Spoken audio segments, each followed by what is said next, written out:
Trusted, credible, nonpartisan. The Hill's unbiased news and analysis on policy and politics is delivered straight to the halls of Congress with unparalleled engagement in the Beltway and beyond. As we enter mid-year and midterms, the U.S. economy is projected to be at a critical inflection point as we focus on policies and themes impacting Wall Street, K Street, and Main Street. From enterprise reporting to breaking news to live events, The Hill stays on the pulse of what's next. Welcome to The Hill's Invest in America Summit.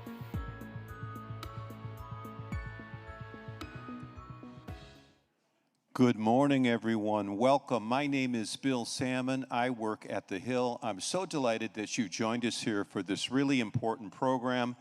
We're calling it the Hill's second annual Invest in America Summit. It's also a really timely program because today we are exactly 6 months from the midterm elections. And what is the biggest issue in the elections, as usual? Well, it's the economy. And any honest assessment of the American economy essentially boils down to just two words. And those two words are, it's complicated, right? On the one hand, you've got high gas prices, you've got high food prices, you've got inflation, you've got things like debt deficit, you've got tariffs. But on the other hand, you have some fundamentals that are underpinning the very resilient overall American economy. You look at things like the stock market keeps continuing to set record highs, consumer spending is up, job growth is up the last couple of months. And if you look at the broadest economic indicator, of course, the GDP, it's expanding, which is better than the alternative, which is contracting. In fact, the latest numbers show that the GDP, the economy, is growing at an annualized rate of about 2%. Right. So, and by the way, amid all of these, economic cross currents, we have an awful lot of American companies spending an awful lot of money on capital expenditures on artificial intelligence. So, like I said, the American economy is complicated. Fortunately, today we're going to try to uncomplicate some of that through our program in which we're going to dig into a lot of the policies and, yes, sometimes the politics that impact Wall Street, K Street, most importantly, of course, Main Street. And hopefully by the end of the program, we will have made some progress in better understanding what it'll take to more successfully invest in America. Before we do that, I just want to take a moment to thank our sponsor, Tokyo Electron, for their very generous support in making today's program possible. I also want to invite everybody in the room and everybody watching us online on the Hill.com's live stream to join in and participate in the conversation, follow the conversation on social media using the hashtag #TheHillEconomy. That's hashtag #TheHillEconomy. And now I'd like to get this program started by introducing a couple of very special people. The first is veteran business journalist Betty Liu, who is not only an author and a board member, but she's also a former Bloomberg TV anchor and most recently an executive vice chair of the New York Stock Exchange. She's going to be interviewing as our first guest someone who, by the way, has published an interesting op-ed on the economy in today's edition of The Hill. You can read it at thehill.com. But we're very happy to be joined by White House Senior Counselor for Trade and Manufacturing, Mr. Peter Navarro. Ladies and gentlemen, please join me in giving a very warm welcome to Betty Liu and Peter Navarro. Hello. Thank you so much. Thank you so much, Bill, and thank you to The Hill for inviting me to be with such great guests like Peter Navarro and others. So it's going to be a great program for the rest of this morning. So, Peter, let's get right into it, because Bill had mentioned that you wrote an op-ed yesterday about inflation, and it's no surprise for everyone here. Inflation is trending higher. It's now at a 3-year peak. Some are calling it the Trump inflation. You wrote the op-ed yesterday and you said that's wrong. It should be, really people should be looking at it as the Iran terror. inflation. That's absolutely correct, yes. And tell me a little bit about why you felt you wanted to write this piece, and what is the message you want to send to the public? Well, the message I want to send squarely to the Federal Reserve is don't even think about raising interest rates now into the teeth of what's a supply shock, an oil price shock. And I think what's interesting to me, if you look at the economy, let's level set here is like what's going on. You've got the two things the Fed watches is the employment and the inflation. And on the jobs, the GDP front, and all of that, things are looking beautiful because of two things: the Trump tariff wall and the big beautiful bill aspects, which have basically encouraged onshoring through the 100% expensing and other provisions. And so, for example, this week we saw one of my favorite indicators going back 30 years, which is the ISM Manufacturing Index. Mm-hmm. It's a diffusion index, 0 to 100. If it's over 50, we're expanding. If it's under, we're in recession. So what's been happening, if you go back to 22 under Biden, that thing started to go underwater for a very long time. And our manufacturing was, along comes the Trump tariff wall, which basically encourages investment here, and then the big beautiful bill. And what we're seeing now is 5 straight months of manufacturing improving, and that thing got up to 54, which is a very robust number. So above the line. Above the line. Yeah. So if you think about where GDP's going, where the unemployment rate's going and all of that, that's very healthy because of the policies on trade and tax policy, regulatory policy, and the things that we've done. Now, the other one that you watch at the Fed is inflation. And obviously, things are not pleasant at the pump.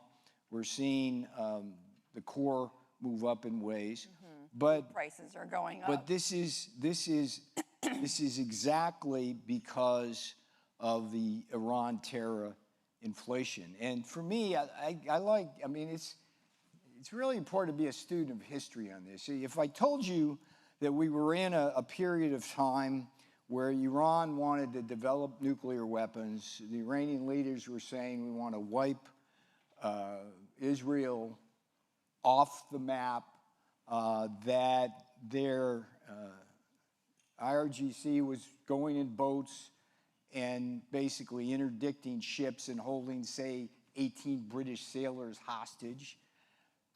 I say, what year was that? And you'd say, well, of course, it's this year. Well, that's actually 2006, okay? 2006. That scenario unfolded. It helped contribute to a significant oil price shock at the time.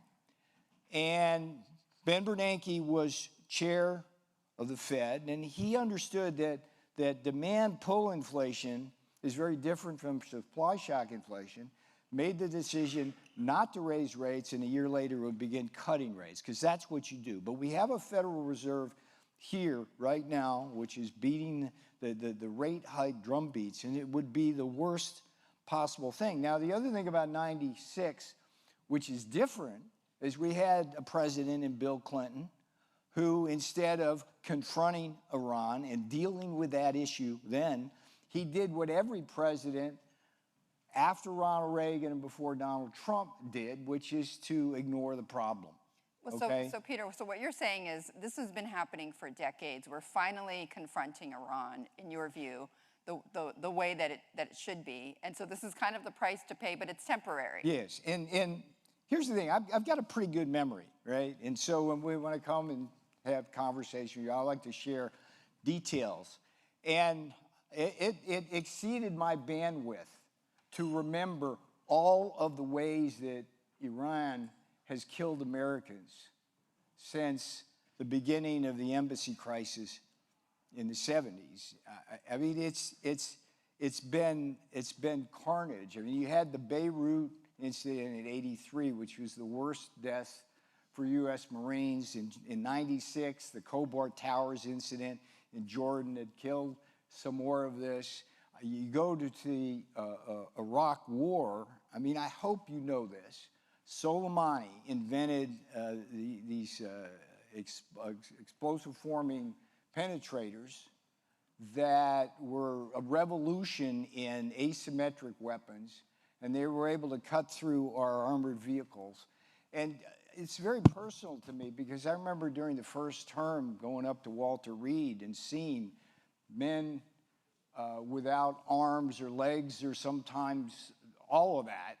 And that was all Iran. And then, 2020, they bombed a couple of our air bases, and we got like a couple hundred American soldiers now who have brain damage. It just goes on and on and on. So the question is, why, not why did President Trump do what he's doing now, but why didn't somebody do that before that? Because I mean, look, it's like, what have we seen? It's like, if somebody's got a knife and they go around and they stab everybody in the neighborhood, right? Do you give them a gun? Do you give them a nuclear weapon? Iran reminds me of these crazies they keep letting out of New York City jails on no bail, who are stabbing people and raping people and doing all that. And then they hurt somebody else and people are, oh, wow, well, I'm surprised. So bottom line is that inflation, people need to understand, that's Iran terror inflation. The Democrats and a lot of the legacy media are going to have amnesia about the dangers of Iran. They're going to try to blame Trump going into the election for the inflation. But I think it's important to understand exactly what's going on here, what the stakes are, and make your decision within the context of history and the broader danger. Because if Iran gets a nuclear weapon, if they maintain the ability and improve their ability to send ballistic missiles our way, they will kill us. They will kill us. That will happen unless we let them do exactly what they want in the Middle East. So that's what this is about. And I understand that, and I don't think anybody in this room would want that to happen, and it would be a nightmare. Yeah, but down the road at Capitol Hill, the Democrats don't give a crap about that, at least in their rhetoric. They just as soon, like, they're going to go at us relentlessly on the inflation. And I'm just telling you, it's like everything we do policy-wise has been bringing all of that down. This is a pure supply shock. It's happening because Iran is basically destabilizing the Strait of Hormuz. So let me ask you, because I think there is this world where you can agree on tackling Iran and at the same time want to help Americans with the consequences of that, yes, which is inflation. Yes. So there is a world, we can agree on that. And yes, I totally agree on that. And so, however, you're sending a warning shot to the Fed, don't raise rates because of this, because this is not a permanent, this is sort of masked. This inflation is masked, is masking what's truly happening with the global economy. So the other historical marker is Greenspan faced the same thing because of Middle East conflict. Yeah. And he didn't raise rates, he cut them. Okay, so we got two of the better chairmen.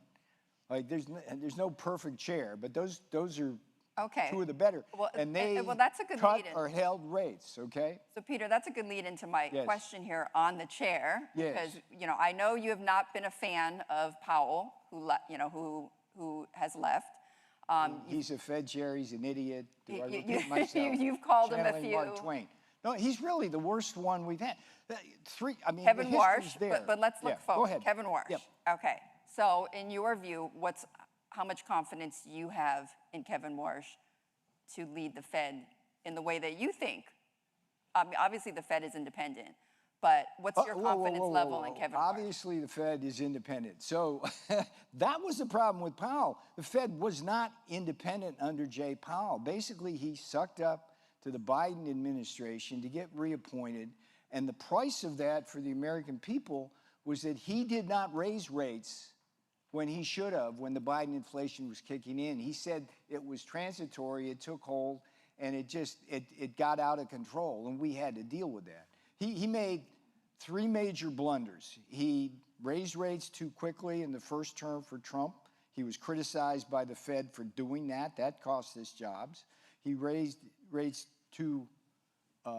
didn't raise them fast enough Too late. for Biden, right? And then this time around, he could have cut them faster, but he didn't. So the problem here is political.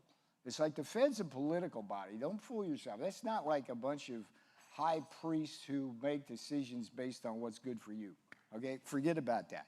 You've got a 4 out of 7 majority right now, who 3 of them were appointed by Biden and Powell. That makes a block. They're all talking Fed rate hikes now.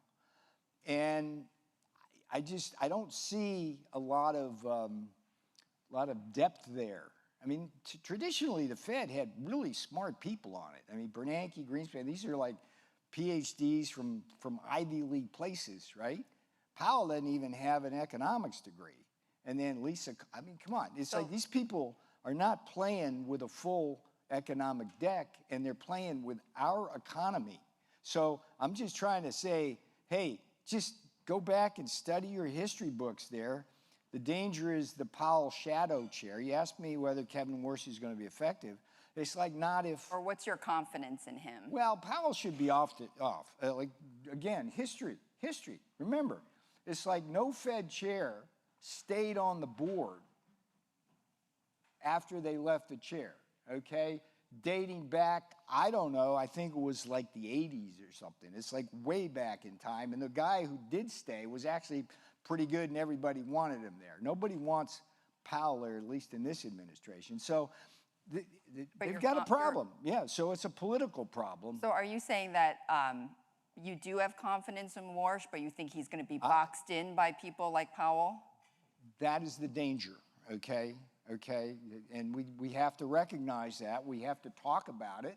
We have to get it out there, have the debate, and have this debate. I mean, if the Fed starts talking rate hike, we have to have this discussion. It's like insane to raise rates into a supply shock. You just don't do that. The difference between a demand shock causing inflation is when you have a demand shock, growth is going this way, right? Inflation's going up, and you gotta control one, you control the other, okay? But with a supply shock, what you get, it's like it's a stagflation scenario, because it not only causes inflation, it causes recession, right? And so if you add a rate hike, tight money policy contraction shock to a supply shock, you virtually guarantee it's going to recession. Exacerbate that. Yes. Yeah. So Peter, just in the last few minutes, let's quickly talk tariffs, because we haven't gotten to Love to talk tariffs. We haven't gotten to that part. Well, the person who loves tariffs more than me is Donald Trump, because they work. Go ahead. Well, so let's talk about that. Tariffs, you've mentioned the tariff wall and how that is helping manufacturing. Yes. There's data on different sides saying that the tariff revenue is falling short. I know we're going to have somebody from... What does that mean? What does that mean, falling short? The revenue collected from the new tariffs have fallen short of prediction. Short of... okay, so... Well, you had predicted $700 billion a year. Oh, well, and I think... we had a little problem with called the Supreme Court, but so that's kind of cut things down a little bit. But you're going to see over time, because we were prepared for that scenario, the USTR, Jamison Greer, United States Trade Rep, has been doing what's called Section 301 studies to crack down on the countries that cheat us. So that's going to start kicking in. Howard Lutnick, right down the street here, doing a great job as Commerce Secretary, doing 232s, which is traditionally steel, aluminum, copper. Now we're doing critical minerals and all that kind of stuff. So the best thing, we go back to what we talked about earlier, which is that the ISM Manufacturing Index is going straight up because investments coming in to this country into manufacturing. So, But one would argue, though, that the different tariffs that have been implemented, Yeah. and I understand that, that the Supreme Court had put a stop to the tariffs under the IEEPA. However, you have a room full of business leaders and others who... we're in the trade center here. Exactly. That's right. Yes. Good call. Yes. Who like stability. And tariffs have changed, I think, something like 50 times, according to the Tax Foundation. So what do you say to this room of leaders who, if they're going to allocate capital, want stability, and yet the tariff rates keep changing and it's unpredictable? What do you say to give them confidence? So first of all, the tariff rates might change, but the tariff policy does not. We know that Donald Trump is going to do the best he can to protect our manufacturing base, our defense industrial base, American workers, with the goal of prosperity and security. We know that. So why the tariff rates, why are they changing? Well, one of the reasons why they're changing is because the tariffs we impose basically empower folks like Jamison Greer at USTR to go out and make deals with countries to unilaterally lower rates. I mean, the news today, the EU just voted to lower some tariffs on some key products, American products, in completion of the deal we struck with the EU. So if tariff levels are moving around a bit, that shouldn't worry people. The certainty is in the fact that companies here, workers here, will be protected from unfair trade. I mean, I start from the proposition that is just hard fact that our tariffs historically have been significantly lower than every other country in the world because of the way the World Trade Organization structured a clause called Most Favored Nation. Look it up. I'm not wrong there. So how can we live in a world of free trade where they get to cheat by the rules?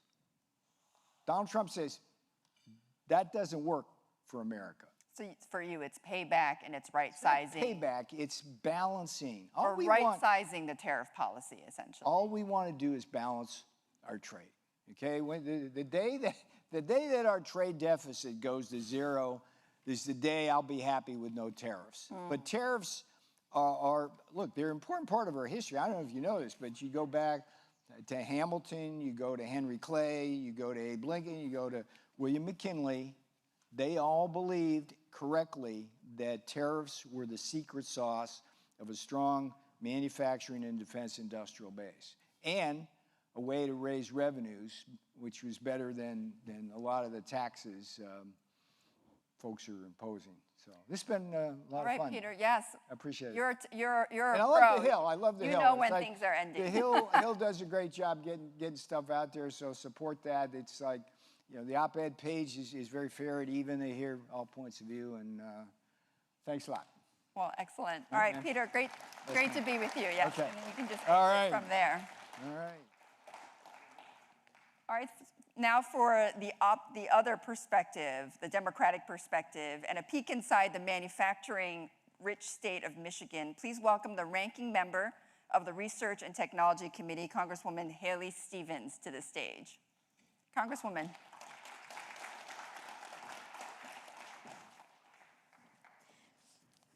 Nice to meet you. Thank you. Thank you for joining me. So I don't know if you got a chance to hear Peter's comments about the tariff wall and improving manufacturing for the last several months. What is your take on this? I mean, you represent so many manufacturers, particularly the auto industry in Michigan.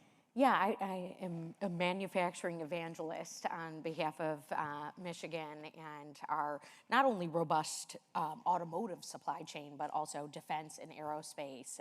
This is really the envy of the world.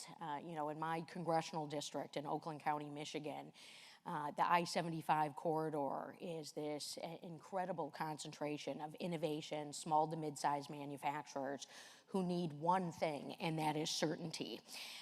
And they also want to compete on the global playing field, and they want to do so with trade rules that are followed and abided by. Look, at the quarter-century mark, and we recognize that China has not been playing by the same rules, and it is certainly time to get aggressive. But I think back to last year, and look, new administration coming in, big, ticket items that they're trying to put forward, but 55 tariff announcements in 100 days was head spinning. And what we've seen as a result in the place that I call home is a pullback on investment. Some of this was also matched with a tax bill that rolled back some of the investments in new innovations. And there's some job loss. Instead of taking on China, we've started a trade war with Canada, and Michiganders are paying the price, right? Our small businesses are paying the price. So I remember in my freshman term in Congress, I am a Democrat who flipped a long-held Republican seat. I did so by talking about manufacturing. I've done tremendous bipartisan work in the manufacturing and industrial policy space. I've had my bills signed by both presidents I've served under, or as a member of Congress during their administration. And, I remember, reaching out to Mr. Lighthizer, Bob Lighthizer in particular, on those first stage tariffs and saying, hey, can we get an exemption here? Can we do this? And there was an open and direct line of communication. And there was a healthy mode in some respects. Right now, we have been flooded. And I just have to say, we shouldn't be licking the bootstraps of China starting a trade war with Canada. We've got, a second international crossing that is 20 years in the making at the Detroit River with the bridge, Gordie Howe Bridge. For some unknown reason, the Canadians paid for this bridge, but for some unknown reason, the president doesn't want to open this bridge. I mean, that alone is a national security risk, right? We can't just have one bridge, but it's a slap in the face to what we call in Michigan the downriver community. I got 1,000 people with Cleveland Cliffs out of work right now, 1,000 workers.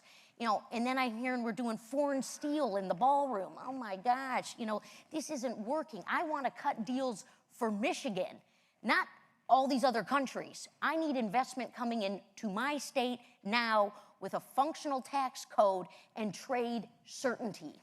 So in your view, what's most effective? Is it not broad-based tariffs, but narrower tariffs? Is it border protection? What, in your view, is most effective? Well, the way in which I am proposing that we move right now is through a piece of legislation that I authored and introduced last year called the No Chinese Cars Act. That would be 100% tariffs administered by the trade rep for Chinese vehicles, because we all know what they do. They fully subsidize, they dump into markets in various industry sectors, they belie costs, and our industries pay the price. I mean, look at this with drones, 3D printers, solar, and on. I will be damned to see this happen to the auto industry. So I think that's a good place to go. You've also seen, Section 301 stay in place. The other thing that we want to look at is the certainty with the North American trade. We want to be competing as a continent, globally. And so making Canada, our trade enemy in some respects. Look, I got small businesses in the northern part of my state, the Upper Peninsula. They're down 40% just because the Canadians aren't coming over. And look, even the auto workers are saying, we've got union members over here. Some of these are American companies. And, we've been kind of dealing with some head spinning on that front. And then seeing Canada cut a trade deal with China. Yeah. Okay, so let's pivot a little bit. So I know you mentioned the Chinese Cars Act, but you're also sponsoring other pieces of legislation. Yeah, I'm working with Senator Slotkin. Right. And we've introduced, Protecting America from Chinese Cars Act. Look, folks, we need to get aggressive. The bill I'm doing with Slotkin is we do not want to let any Chinese car over our border, even for a day trip from Canada. Why? national security, that technology that's in those cars, the espionage, the, mapping of our land, our territories, ag, we can't allow that to happen, military bases and on. And then plus, we just want to be aggressive in terms of protecting ourselves economically. So, this is going to be a multi-pronged approach, and I'm also, delighted to have done bipartisan work over a number of years on the strategic committee on select competition between the United States and the Chinese Communist Party. Well, I'm glad you mentioned, when you talk about Chinese cars coming in, and that's a national security issue. It's not just obviously narrowed down to Chinese cars, but there's a lot of discussion about Chinese LLMs. And there's recent reports on just how expensive AI is now becoming, the compute costs. And companies are now, or even startups or smaller developers are turning to Chinese AI companies and Chinese LLMs. And I'm curious, being that you're on the the Research and Technology Subcommittee, what is your view on the national security risks that are being posed by Chinese AI companies, and potentially some of those loopholes as people start looking at the real costs of AI? Yeah, and look, this is a Michigan moment and a Michigan call to action in many respects, because the innovation, the industrial sector, the way in which the design process has been influenced by artificial intelligence.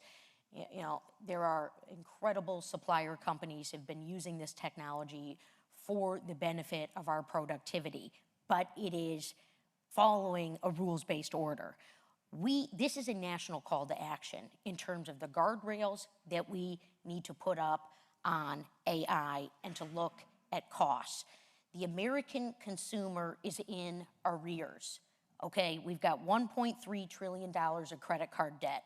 Mark my words, this is one that keeps me up at night as someone who served in the Obama administration under Steve Ratner and Ron Bloom on the U.S. Auto Rescue. We all remember that time period where the housing sector was bottoming out, our industrial sector was staring off a precipice. If we get this ballooning consumer debt continuing to grow, because the math doesn't math. I mean, even the Wall Street Journal's writing about this, right? The grocery bill's high, the utility bill's high, accessing of technology costs is high, and we could start to see defaulting. And in Michigan, this concerns me when jobs are on the line.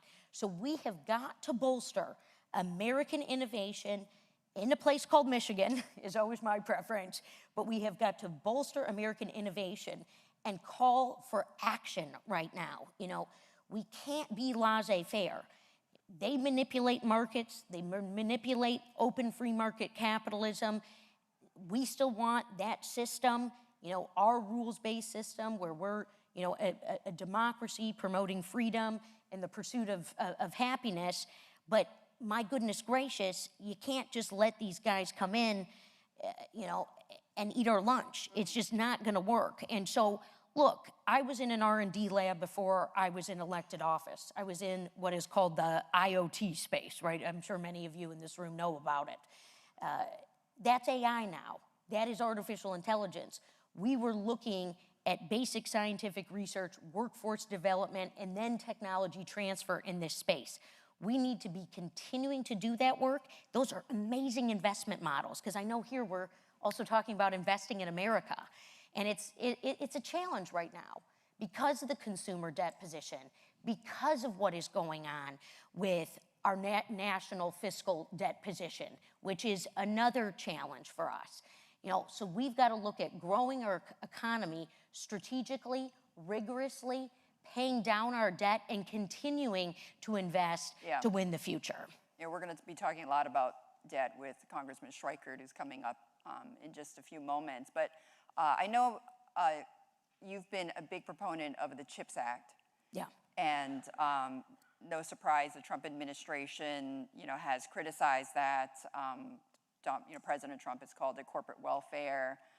What do you say to those critics, and what would you say to this room to show that, to say that the milestones have been hit, and in the next 2 years, what milestones need to be hit in the CHIPS Act to say that this was worth it? Well, even more importantly, it's a 21st century industrial policy approach. The reason why foreign markets took over chip manufacturing and critical minerals processing and refining, two things that we were talking about and identifying as weaknesses and challenges while we were saving the auto industry in the Obama administration, by the way, through bipartisan action, is because foreign entities used incentives. Yes, they had low labor costs. We don't want to overlook it. But they gave these industries a reason to invest. When we did CHIPS, large dollar figure, $52 billion. By the way, it was bipartisan. You know, I stood behind the president when he was signing it into law with Democrats and Republicans. Within 1 quarter, it was signed in August of 2022, and within 1 quarter of being signed, we had $200 billion of capital commitments from the private sector. By the end of the president's term, we had $500 billion. I mean, this thing is paying for itself. Now, we've obviously seen chip manufacturing coming back, you know, from the soup to nuts perspective, what some of the things that former Commerce Secretary Gina Raimondo would talk about, you know, from the original conception phase to shipment. And that's where we want to be, in that sweet spot as a country. We can't stop. Michigan is ripe for this right now, particularly in terms of this other missing piece of our supply chain called critical minerals and the processing and refining that goes on to the tune of 85 to 95% in China. We're paying to ship it in, and we're dealing with rising costs and lost jobs as a result. I have enterprises in my state, Cerba Solutions, Hemlock Semiconductor, by the way, that's benefited from the CHIPS Act and would benefit from this same type of approach, of which I codified in my legislation called the Unearth America's Future Act. I encourage everyone here to look at that legislation. It's a 100-page bill. It's raw, it's ripe, it's good. 3-pronged approach: loan guarantees, tax credits, and an R&D center of excellence to lessen our dependence on China, create jobs, Michigan jobs always, and lower costs. And this is dovetailing from a 21st century industrial policy approach. Look, it's nice to reflect, memorably on the time period of Abe Lincoln, as the previous speaker was doing.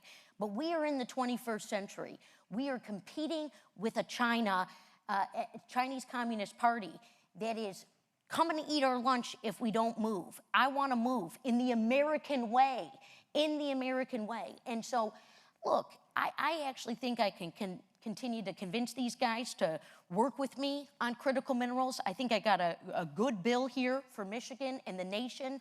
I come from one of the states that's just one of a few left whose economy drives through the industrial manufacturing sector. It's an exciting time. We got the moonshot, seething through us with new mobility solutions and clearly, I'm very fired up about it. Yes, I can see the passion. I can feel that passion.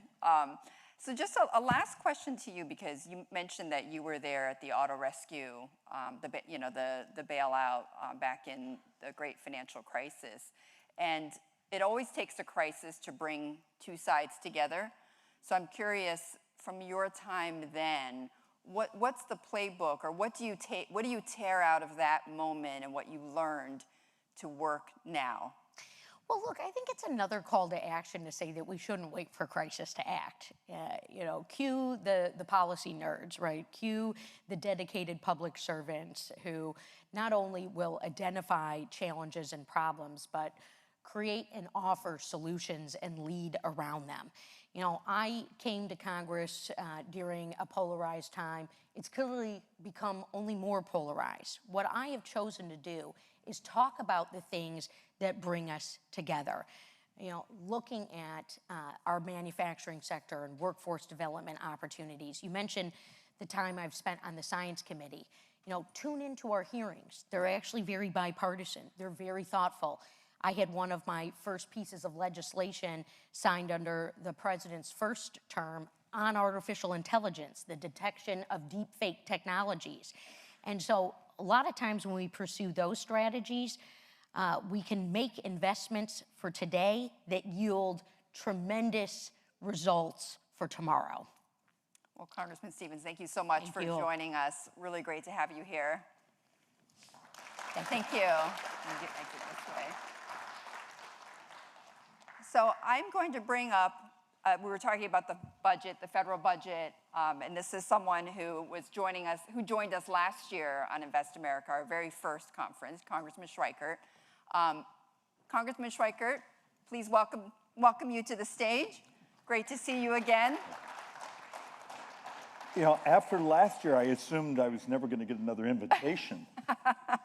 Well, even better, we have actually a soundbite from what you said last year. I'm sure it will be nothing inflammatory. All right, let's play that.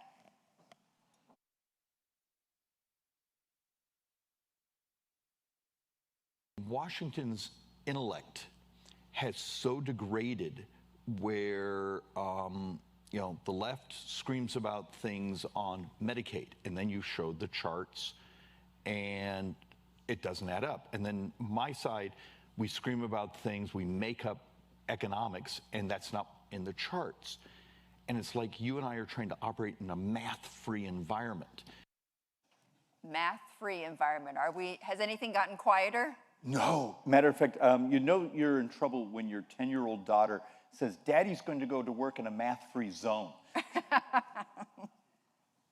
Okay, so math-free zone. How do we make the math work here? Well, the problem is, and I lay this at my footstep, but also yours. Whether it be media, whether the way we communicate, whether the perversity from the fake news, and I hate using that term, but if any of you ever look at your social media accounts, how many things will you hear, if we just did this? And none of us have enough time saying, that's not how it works. A couple moments ago in the back room, I was doing a Arizona talk radio show for a couple of minutes about Social Security and the trust fund depletion, and a couple of the calls in, they stole the money, saying, no, that's not how it works. And it's really hard to take on very complex, very difficult subjects when you don't even have a communal understanding or anyone willing to actually write about it. And look, what does that mean, anyone willing to write about it? But saying, here's actually how it works. Okay, the Social Security example, it's a demographic issue. It's a simple demographic issue. We've gone 40 years, not enough workers, not enough children. So in, 6 years, 3 months, Americans take a 24% cut in their Social Security account, and we double senior poverty. I've been saying that for 15 years. Have any of you have ever not been able to sleep, so you watched one of my floor speeches, it put you to sleep immediately? Okay, that was funny. But what happens when the biggest issue in front of us, I would argue, is demographics. But because it's complex and it doesn't have something salacious or a shiny object, it's harder to talk about. Next year, our baseline math is we'll have fewer under 18 than we had 20 years ago, but double the number of our brothers and sisters 65 and up. So if any of you are representing business concerns or those things, are you prepared for in 28 months, 29 months, over half the federal spending will go to those of us 65 and up? Okay, that means what? And how do you grow the economy? And how do you deliver health care? Yeah. And there's my frustration. We're sort of living for today, living to survive the next election, not doing the basic things required to actually have this be another American century. So, Congressman, I would argue, though, that I think those conversations are being had. You know, really? You are, well, I'm not going to say here in Washington, but I'm saying across the country, I think there's growing public discourse around falling fertility rates. Well, hang on, around demographic changes, around the aging population. However, as you just saw on the stage, we have Peter Navarro talking about not raising rates and the tariff wall, and then Congressman Stevens talking about protecting critical minerals, which I know you actually have agreement with her on that, as well as protecting the auto industry. So there's a lot of conversations about the here and now and how to move things forward.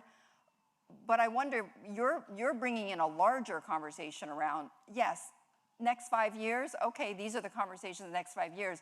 What about the next 20, 25 years? What about the next 50 years? Just help me survive, because this is immediate. Okay, as of, I think it was Friday, we were borrowing about $93,000 a second.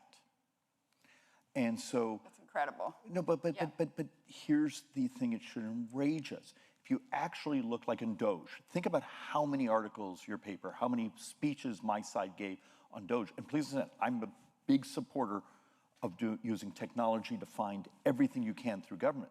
But what was the total value of what was actually executed in spending reductions through Doge?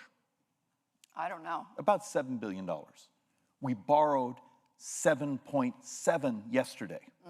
We didn't even cover a single day's worth of borrowing.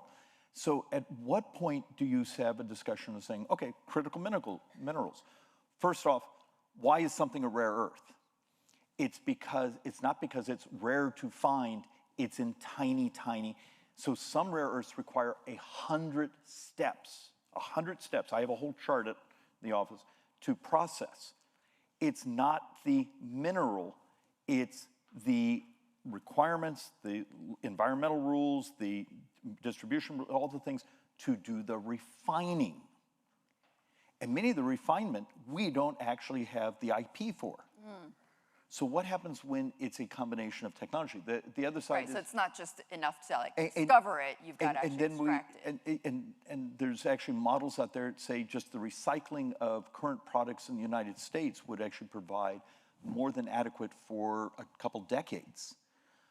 But it's the lack of understanding of the actual underlying science, because it's geeky and doesn't get you on television if you actually walk through the math. So let's just talk a little bit more about the math. The Congressional Budget Office recently put out a report saying that in order to cover Social Security and Medicare, that in the future, we would have to borrow enough that we would push the federal debt to 156% of GDP by 2055. And if you use what's now projected to be increases in baseline interest rates for the entire world, it's substantially more. We calculate in 2033, the first year of full exhaustion of the Social Security and Medicare Trust Fund, it's about $638 billion just that year, just to cover the shortfalls in the trust fund. Just that year. Just that year. So if the defense budget's $1 trillion, you start to think about, oh, wow, 60% equal to— there's a lack of understanding the scale that's coming at us. And every day we wait, that math gets much harder. But the fact of the matter is, you're a Democrat, Republican, you mention the word Social Security, and the DCCC, or reverse, the RNs, is writing commercials to beat the crap out of you because you're not allowed to say it. What's happened when the political consultants are now having more influence on actual policy making? It's terrifying, because back to my original joke that's based in truth, we're a math-free zone because the math doesn't get you elected. Right, and so there's a lot of noise all the time that's avoiding the math. So my question to you then is if we're barreling towards this and no one's talking honestly, let's just be frank here, right? No one's talking honestly about what is very likely to happen. On a scale of 1 to 10, with 10 being the most likely, are we going to see this scenario play out? Meaning that we are going to be over borrowing to the tune of hundreds of billions of dollars. How likely is that scenario going to play out? Well, we're already doing that today. I mean, look. Even more so, to the crisis point, to the 156% of GDP by 2055. It could be even worse according to your calculations. Yeah, but what's to stop us? The bond market in the next year or two, the bond market will, if we keep this up and don't convince the world capital markets that we're serious, the bond market will actually run this country. And I know that sounds dour, but just think of this. The number of basis points moved, so the cost of financing from February to the last couple of weeks, just that difference is about an additional $1.3, $1.4 trillion of just interest over the 10 years. And yet, how many are congressional staff around here? Okay. And so all day long, you have a parade of people coming into your office, either asking for more money or wanting you to basically produce a barrier to entry for competition. I can make the math work. There is ways to do it. But one of the first things you have to have is a holistic theory of, oh, wow, the United States is almost at zero population growth. The Census Bureau says in the next 5 years, we're going to actually go negative. I need actually to be able to start to legalize creative destruction in the society again. We need to legalize the adoption of technology to crash the price of healthcare. We need to, and you have to do it all at the same time. We can barely agree to name a post office these days. So what happens when there's solutions? We can make it work. We just would have to do lots of hard things, and there'll be armies of special interests, people we represent, we love, but that disruption of adopting technology, synthetic biology, robots, markets, all these things is, the folks who will be buying full-page ads in your publication beating the crap out of us for, why are we doing this?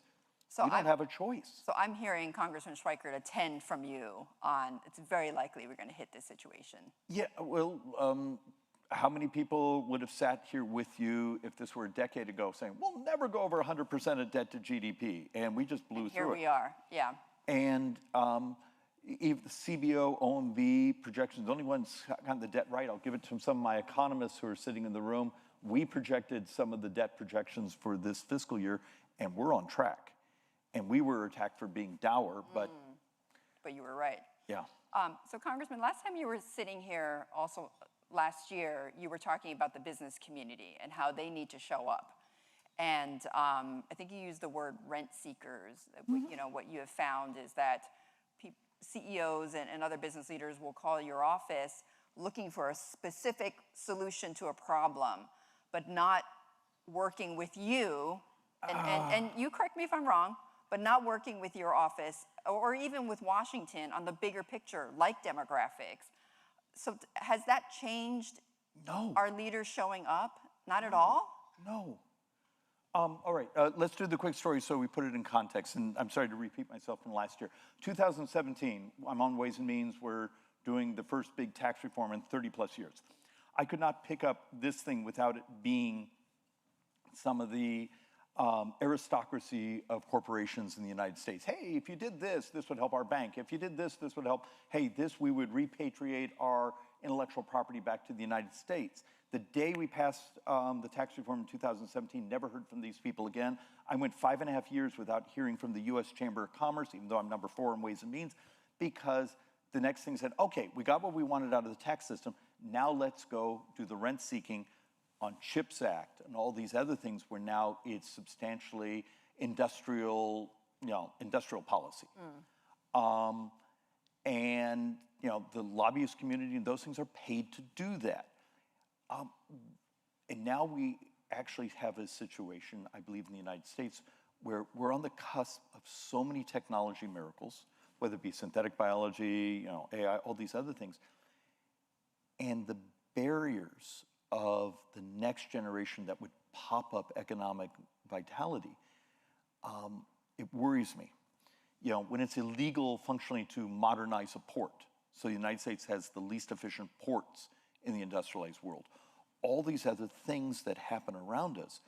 So you say, we're going to do this policy, but why don't they give us the economic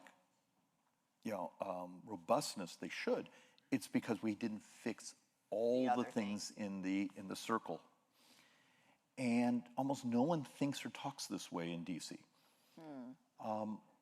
And In DC, but also with the business community? oh yeah, the business community has crushed my soul. For many of us who are sort of the last remaining sort of free market Republicans, we have a running joke in the office to try to put it, and much of your audience here is too young, but there used to be this thing called Blockbuster Video. Now, how many of you went to Blockbuster Video this weekend to go get your little silver disc? Of course not, because technology came along, now you hit a button and you have the world's media in front of you. If Blockbuster Video had hired enough lobbyists, Congress would have probably slowed down the internet so Netflix couldn't eat in their book of business. Now that was, if you actually look at the data, that was a huge economic shift, the amount of retail space, the amount of employees, those things that over just a couple of years went empty, lost their, but if you actually look at the vitality it produced in the economy, Right. you know, I use that as an example because most people sort of had that intimate experience. I would argue that particularly one of my specialties is healthcare and healthcare financing. There's so many things we could do today to dramatically change the cost of healthcare and have our population be healthier.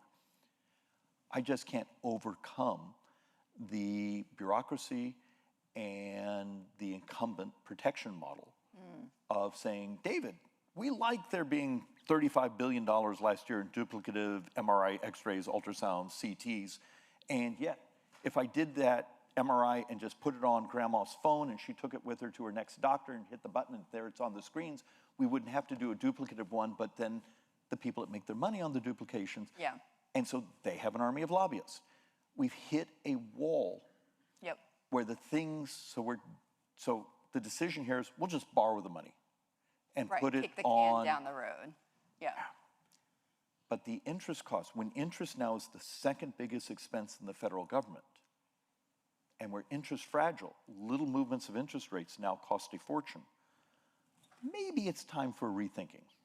Congressman, I know we have to wrap up, but you mentioned something that just piqued my interest about, or you said crushed my soul is what the business community has done. So on the flip side, just really quickly, what isn't crushing your soul these days? I am elated that there's technology coming. I believe we're within the next few years the most cancers to cure. But when we do that, we're now going to have to change FDA modeling of phase 3s, phase 3As, how you bring a product to market. We have other issues of what happens if you spend, $1 billion bringing a drug to market, but now technology, AI, other things will model the next molecule in half the time so you can't amortize your full patent. There's great things happening. Okay. We do not have America's rules, regulations, laws, financing lined up for the speed of disruption that's coming. And because of that, we're going to basically slow down the very things that actually save us economically. Okay, I wanted to end on a positive note, though. But Look, right. there's a way. Look, look, I'm 64. My wife's my age, and we've adopted. I have a 3-year-old. That's pathologically optimistic. Okay, great. Congressman, thank you so much. We'll walk this way. It's All right, great to see you. And joining us now to discuss security risks in the economy and energy sector, please welcome to the stage Sylvan Lane, Business and Economy Editor at The Hill, with guests Caroline Baxter, Director of the Converging Risk Lab at the Council on Strategic Risks, and Clay Lowry, Executive Vice President of Research and Policy at the Institute of International Finance.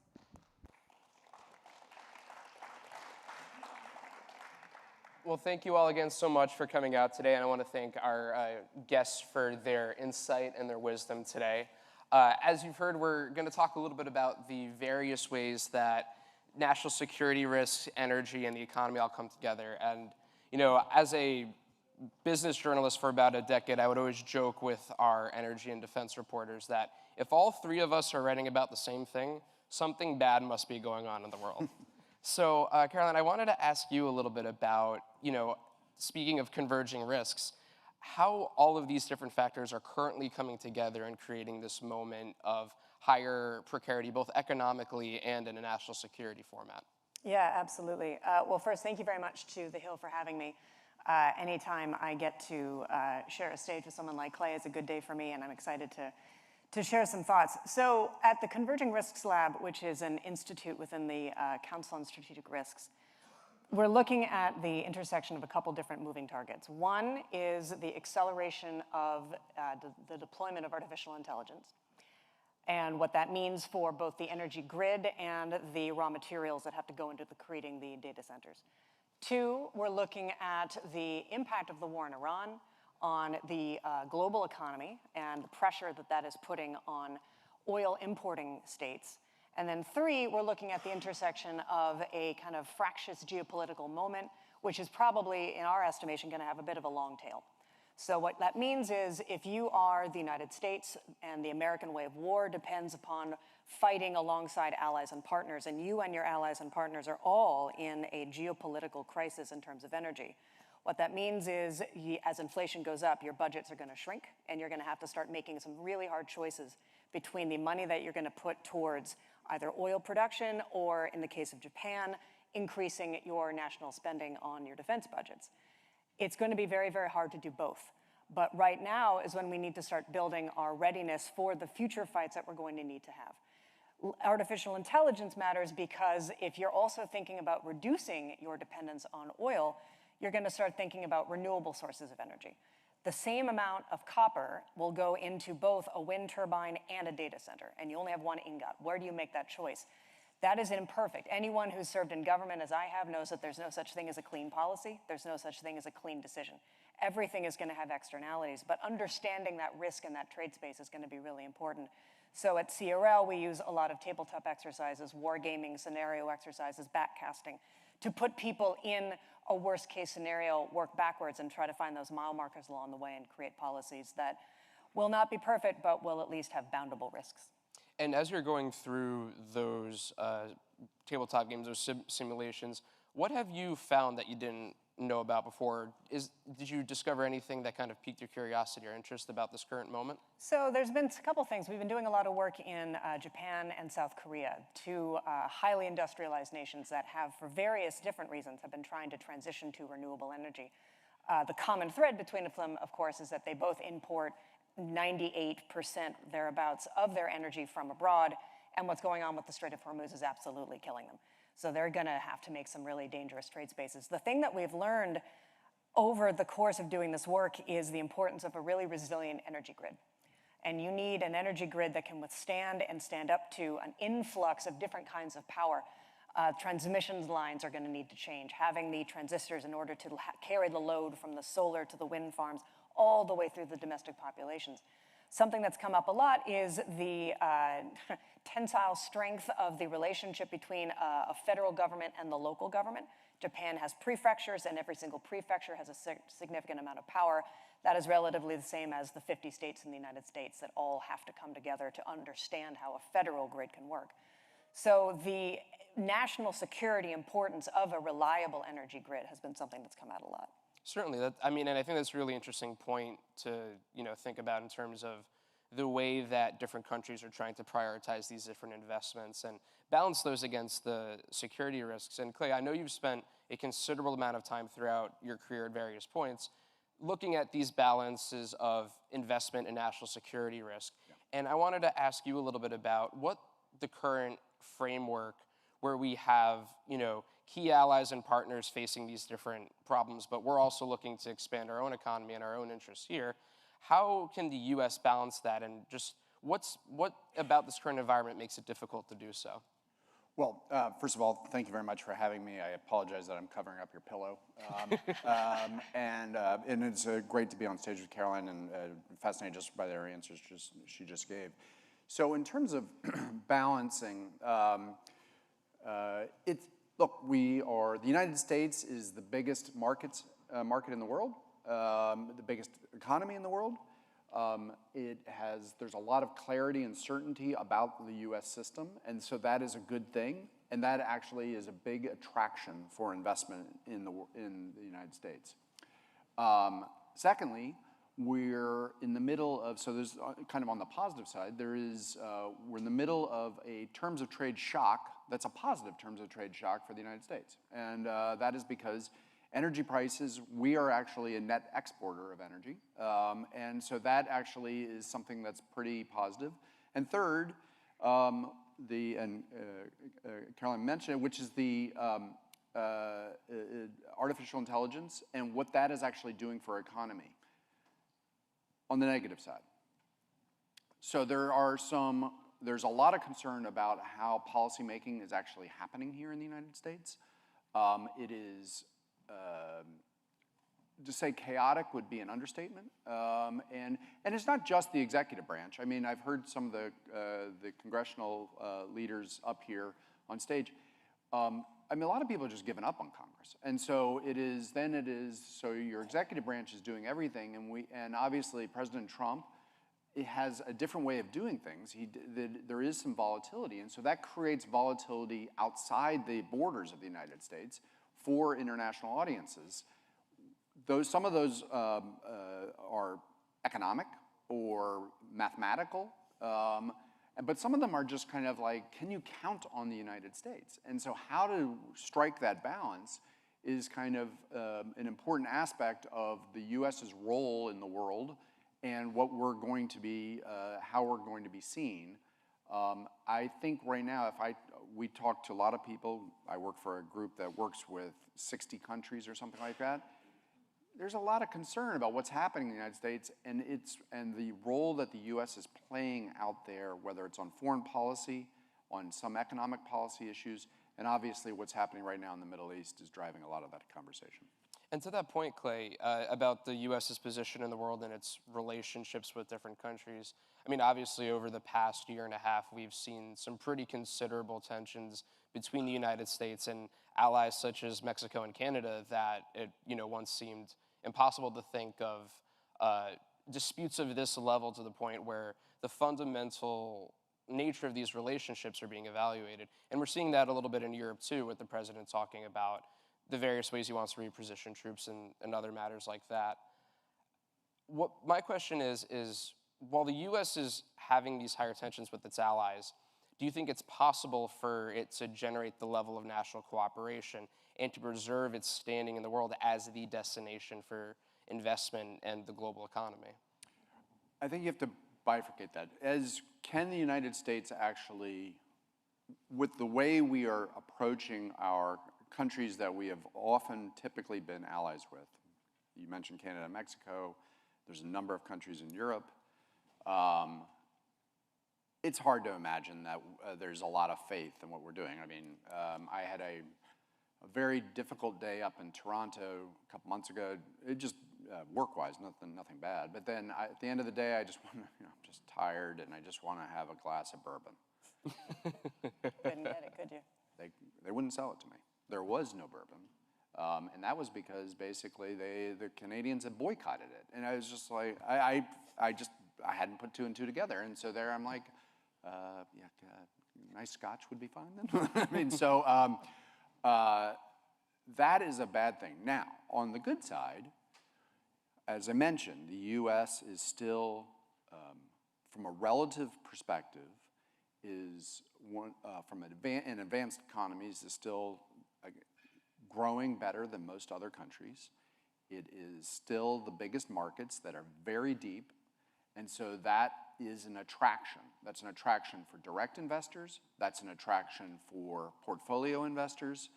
And so that makes it hard to disconnect completely from the United States. So even if a country is angry with the United States, I mean really angry, it's hard to disconnect. And that is, and I mean the Canadians are a perfect example. They're highly dependent on the US economy. That doesn't mean that they're not going to cut me off from my bourbon, which probably my wife would appreciate. But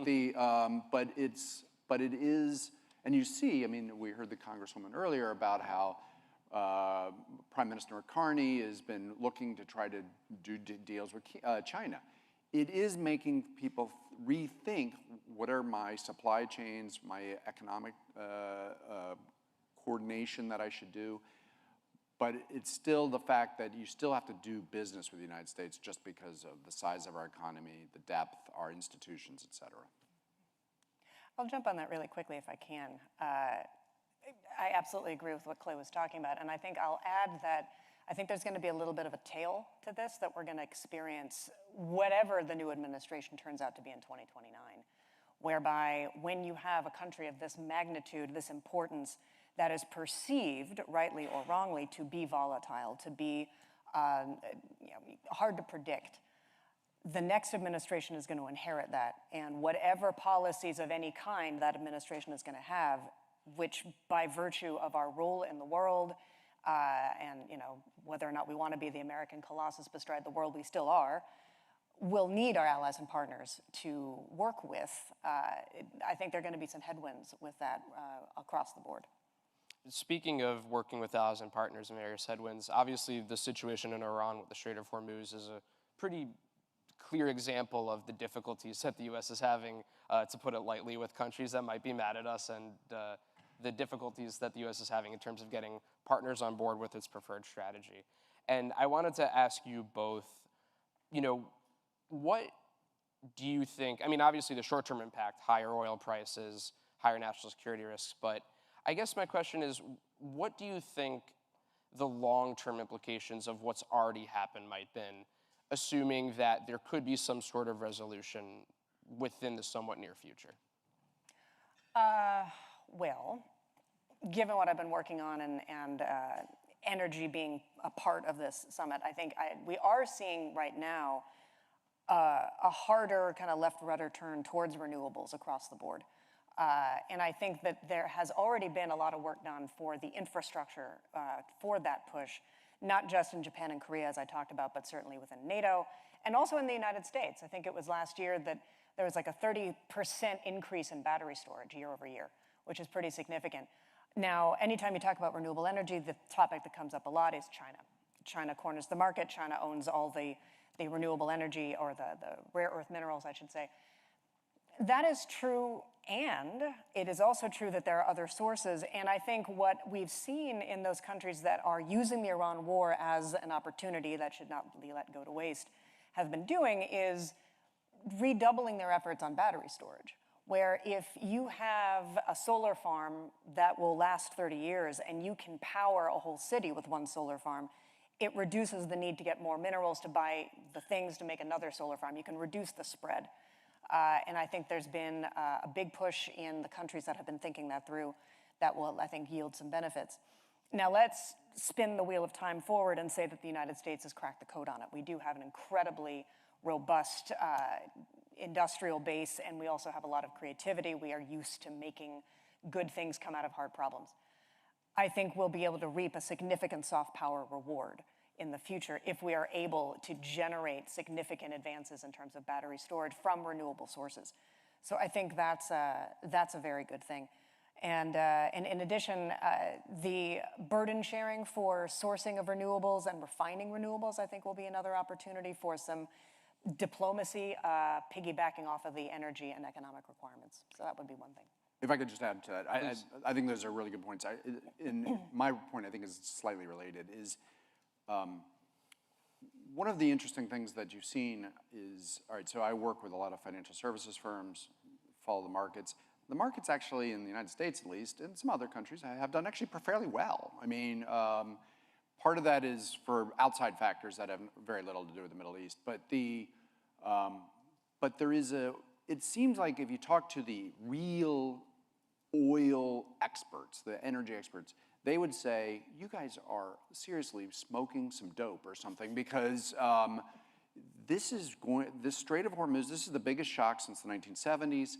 It is a real problem, and it's going to back up. And we haven't really seen that. Yes, we've seen prices rise by, well, we saw a quick rise in prices by about 30% or 40%, but it's kind of stabilized there.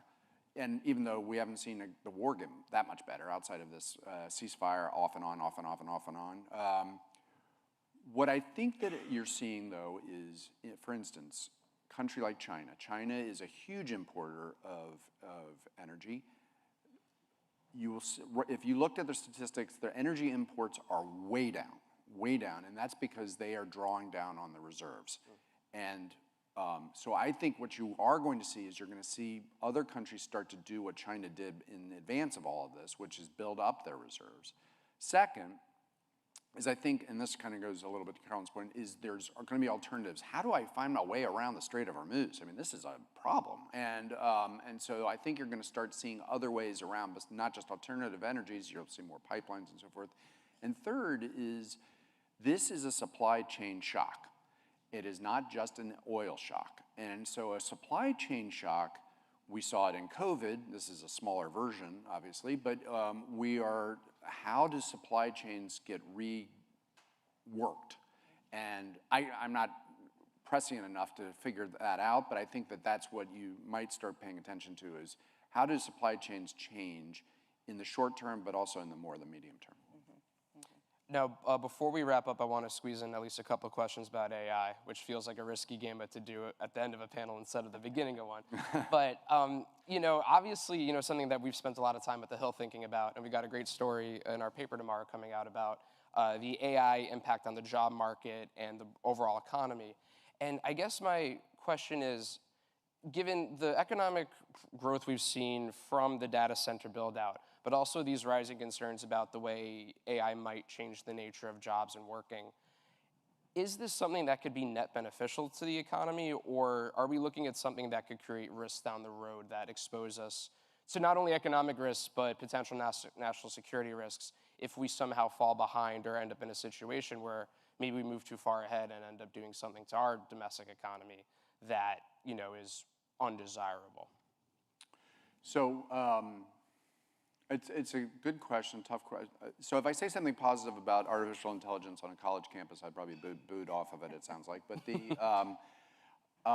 look, I think that AI has been, in some respects, maybe the savior of the 2025 economy in the United States and potentially the 2026 economy. It is been, the investment in AI has helped boost the economy in a way so that some of the impact that economists were predicting would happen because of all the tariffs, the back and forth, the crazy tariffs that went up and down and so forth, didn't seem to have that huge of an impact on the United States economy.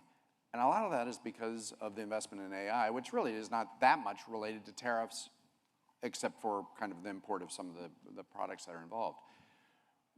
The question will be is, can that continue? And there's the politics of data centers are bad, et cetera, but can that type of investment, it's not like a lot of the AI firms are making tons of money. NVIDIA is making lots of money.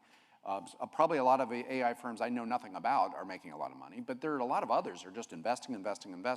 Does it pay off? Is that investment, and we don't know the answer to that right now. Then, what type of kick does it have on productivity? Well, actually, two things. One is productivity, the other is employment. If you look at the economy, it did pretty well in 2025, and it's held in there in 2026 despite all the uncertainties that are going on in the global economy. But it does seem to be one where the labor markets still are semi-soft. I mean, they're not, so that means that basically they're not, they're no hire, no fire type of economy. And what we have to figure out is whether or not, is it because AI is just kind of, it doesn't necessarily displace workers crazily, but at the same time you don't actually, and I don't know. I mean, creative destruction would suggest that that's not going to hold. Productivity is maybe like, so the congressman was up here before talking about the fiscal situation. By the way, I didn't say this. That is a huge issue for outsiders, people outside the United States. Should we be investing in U.S. bonds? This is getting kind of tricky on their fiscal situation. If you listen to the congressman, you might say, no. But can productivity, if you look at CBO estimates, our debt to GDP skyrockets over the next 10 years. I mean, it's already high. If productivity actually increases at the pace that it could, somewhat driven by AI, you do at least get a possibility of that fiscal situation stabilizing to a certain extent. It doesn't go down. It just stabilizes to a certain extent. The only way it's going to go down is if our political parties get together and figure this out, which that's probably not going to happen. But anyway, so. The degree to which AI is going to benefit the future depends entirely on our ability to determine where should AI be and where should it not. AI has been compared to everything from the Industrial Revolution, the Agricultural Revolution, the internet, blah, blah, blah, blah, blah. I think all of that is wrong. AI is the new plastic. AI is everywhere. It is in my toothbrush. It is in my refrigerator. It is in an F-35. It is in my car. It is in my child's education. None of that bespeaks a sober, distinguishing criteria for what AI is going to solve. It's just kind of sprinkled everywhere. It's like a flavor enhancement. It's like the MSG. That's not going to generate anything useful. It's just going to be more of the same. And what we've seen with plastic is that in the 60s, we knew that plastic was probably pretty bad. In the 70s, we found it in the Sargasso Sea. In the 90s, we started finding it in human placentas. And now we have garbage dumps in the trash pile in the Atlantic Ocean. We knew all that was happening. The AI companies know that AI is probably not the best for 16-year-olds, but whatever, let it ride. No, we need to start making some active choices. I think AI could be absolutely phenomenal for productivity, for labor gains, for healthcare, as the congressman mentioned, curing cancer. But it's not going to be a silver bullet, and we need to have a little bit more bravery in calling it like it is when we see AI being where it shouldn't be. Well, with that, Caroline, Clay, I want to thank you so much for joining us today. You've given us a lot to think about and a lot of expertise to help guide us. So thank you so much for your insight today. Thanks a lot. Thank you very much. We can come this way.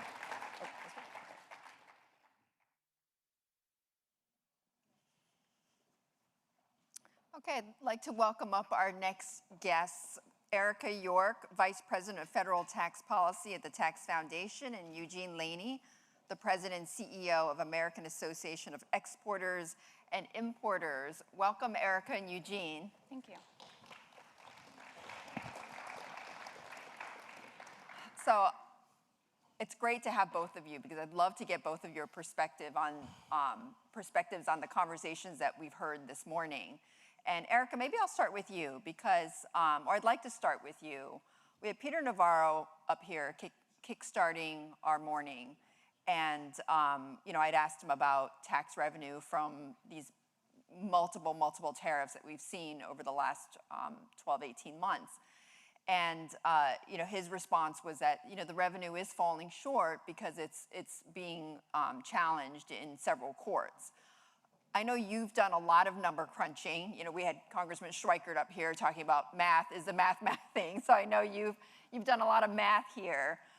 Regardless of whether, what are these courts ultimately going to allow or not allow, what are you finding with these tariffs or the tariff wall, as Peter Navarro had talked about? Yeah, when it comes to revenue implications of tariffs, like any other type of tax, people change their behavior when you change a tax rate. And so if you look at some of what we would call naive revenue estimates of tariffs, these are often the ones that the Trump administration touts. They will just take the tariff rate, they will look at imports before the tariffs, they'll multiply the two, and they'll say, this is how much revenue tariffs are going to bring in. That's where you got like the $600 billion figure that was talked about a lot in early 2025. If you look at the actual revenues that came in, it was about $270 billion in calendar year 2025 compared to about $80 billion in calendar year 2024. So a substantial increase. Obviously, when you increase a tax, it's going to increase tax revenue, but it's also going to cause behavior changes. People will import less. Avoidance and evasion behavior will increase. You may see people trying to qualify for a lower tariff by reporting different numbers or routing things through third countries that face a lower tariff. And so when you account for those behavioral responses, the revenue-raising potential of tariffs erodes. And then when you account for the economic impact, it erodes further. Businesses slow down their investments. They invest less. They hire fewer workers. That has an impact on corporate income taxes, on individual income taxes, on payroll taxes. So you even offset some of the revenue that you raise when you account for these dynamics. They fell short too because there were a lot of changes, and then of course something like $166 billion of that $270 billion will have to be refunded because of the Supreme Court decision. So that also erodes the revenue capability when you use an illegal authority and have to refund it. But I don't think tariffs are the silver bullet for solving the budget problem. If you look at total US imports, it's about $3 trillion. If you did a revenue maximizing tariff, the most you could get a year would be $400 to $500 billion in revenue, and that would come at a significant economic cost to turn that dial all the way up. And Eugene, I want to get your take on those behavioral changes and the impact, but I just had a quick follow-up for you, Erica, on what you just said, because I remember back on that conversation with Peter, and you know, the indicator he said he's looking at is ISM manufacturing index is going up. That's evidence to him that this is working. What do you say about that? There are a lot of things that impact perceptions and sentiment, and I would say on the one hand, we've had the trade war and significant instability throughout 2025. We've counted that there were more than 50 official changes to US tariff policy, so the actual applied tariff rate that importers face bringing goods into the country changed more than 50 times throughout 2025. That doesn't even count the unofficial changes, the threats, the social media posts, the comments. So 2025 was a year of very heightened uncertainty. We've now moved out of that. There's still uncertainty. Obviously, last night there were investigations, findings from the 301 investigations announced, letting us know more tariff changes are coming. But there's been a sort of lid put on the uncertainty or a ceiling, because the president can't use these willy-nilly tariff authorities. And so I think on the one hand, because there's less uncertainty, that is leading to better outlook. On the other hand, we had a huge tax law enacted last year, a huge tax law that had really good, important provisions for manufacturers, like full expensing for capital investment, full expensing for R&D, a new manufacturing structures expensing provision. So you can't just look at a sentiment number and say, it's because of this one policy that I like. You have to kind of look more holistically. Eugene, so tell me, how are your members navigating these challenges? Well, the big thing for our members is right now we're sort of, a lot of our members are caught up in what I would call decision friction. You know, and what this is based on, there's a lot of decision traffic around what should we do next, right? So the unique thing of every time a tariff comes out, and you mentioned one last night, to be official, we had 5 in the last 18 hours. And so what usually happens is that you have a war room of all the trade compliance folks, the government affairs folks, the legal, pricing, supply chain, they all get together in a war room and figure out how to address all these tariffs. The important thing to note here is as they're meeting today to deal with the tariffs that happened last night, they're putting off and trading off investment decisions. They're trading off launching a new product. These are the types of things that are keeping our members up at night, because it's not so much uncertainty, it's just that friction on what do we do next? What are the trade-offs? And all the traffic that is held up in launching new products, investing back in the US, all those different things that is making it difficult for our companies to move forward. And so it's sort of like they're pregnant with prosperity in the sense they want to grow, but they're being held back, by these tariffs and some of these other trade measures. But it sounds like, I mean, as Erica was saying, that there may be a lid eventually on some of this, maybe some less, not stability, but let's say less instability going forward. And of course, we were also talking about the One Big Beautiful Bill Act that did help companies, with these tax breaks. So how is that helping? Is that helping? There's the one thing to report is that these companies are enormously resilient. And the great thing is that they've been able to leverage the bill from last year. They've been able to leverage AI. AI in the trade community is a proof concept that it works really well to help you. They're using AI to improve classification. They're using AI to improve supply chain mapping. They're using AI to identify where they move their next manufacturing plant. They're using AI to sort of make sure that they're doing the right thing once when it comes to regulations.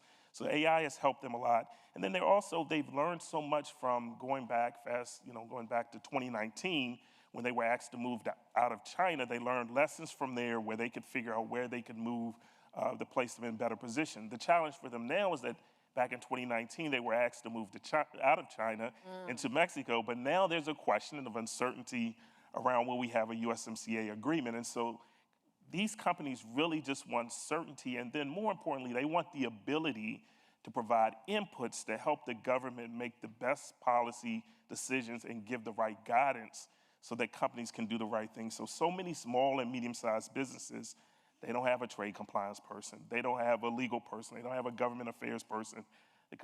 Congressman Schweitser's point, they don't have a lobbyist who can come up here and lobby for them. So they're dealing with things every single day, and they have to make a decision. Do I close my business, or do I decide not to go on this trade mission to Dubai or someplace else to find me a new market? And so that decision friction is what they're dealing with constantly.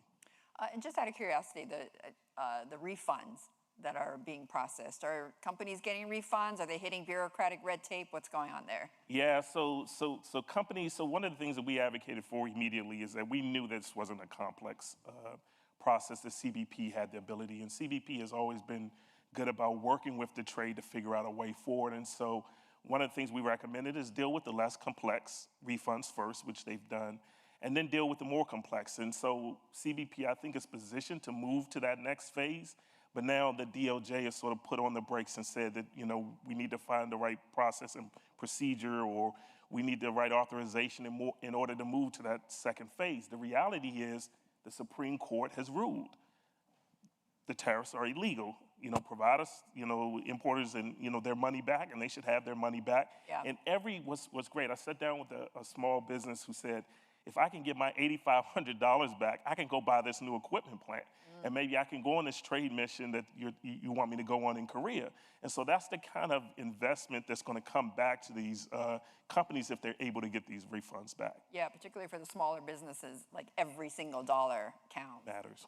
Erica, I want to switch now to the conversation we were having with Congressman Schweiker, who's been sort of sounding the alarm for years on the federal debt and the sort of reckoning that keeps getting pushed off, but eventually it will happen. And I would like to hear from your point of view, from the tax side, the longer we sort of kick the can down the road on doing something about our federal debt, what's going to happen tax-wise for us here? Yeah, the longer we wait, the more painful the solution will be because the problem gets bigger and requires a bigger response. We recently published a paper that modeled, I think, at least 10 different really sizable tax increases to say, like, how much can tax even solve the problem? And the issue is that if you look at those CBO tables and you look at the debt to GDP trajectory and you look at the underlying drivers, what's happening to revenues as a share of GDP and spending as a share of GDP, spending is growing faster than the economy is growing. And that stems back to these demographic problems that Congressman Schweiker was talking about. And so even if you increase taxes substantially, with spending growing as a share of GDP growing faster than the economy grows, you can't ever bend that curve down. And that tells us that we need a combination of both spending reforms and well-designed tax reforms that don't damage the economy more than the revenue that they raise for the Treasury, because then debt as a share of GDP may not improve as much. Yeah. So I think tax has to be part of the conversation, but it can't be the only part of the conversation. And there is no one single tax increase or even a package of tax increases. We hear so many ideas like, just do a wealth tax, or just raise marginal tax rates to 70%, or just hike the corporate tax rate.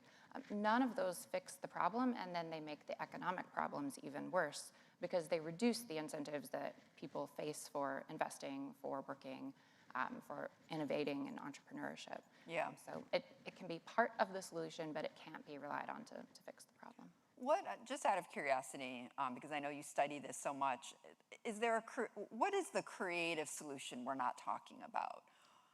Or what is the solution? Okay, go ahead.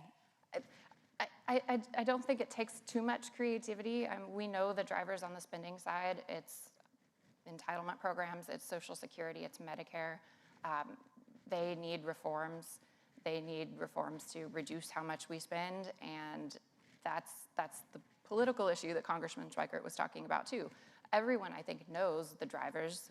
Everyone knows the dials you need to turn, but there's a political cost to doing so. And until we get to that situation where the political cost isn't so large, or the political cost is worth whatever the economic cost of continuing on this path, until those incentives align, yeah, I don't think we will see action.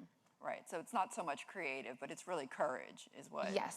is what I'm hearing. Yes. Yeah. And Eugene, I'm curious, outside of, talking about taxes and the debt, although, we mentioned the One Big Beautiful Bill and how that has been helpful to companies, what is the one thing that your members are looking for, going forward that would have the greatest impact on them? What are they advocating for? What are you advocating for that would have the greatest impact on them? Yeah, so my measurement of trade has always been, I call it the Under Armour test, right? So about an hour from here in Baltimore, Kevin Plank had a great idea of building an apparel company, by himself. He got in his grandmother's car, he drove around, sold apparel, he created a supply chain that was efficient, he found manufacturers, he leveraged free trade agreements, and then he was able in 10 years to compete with Adidas, Puma, and Nike. I always use that test when I go out and talk to small and medium-sized businesses or large companies.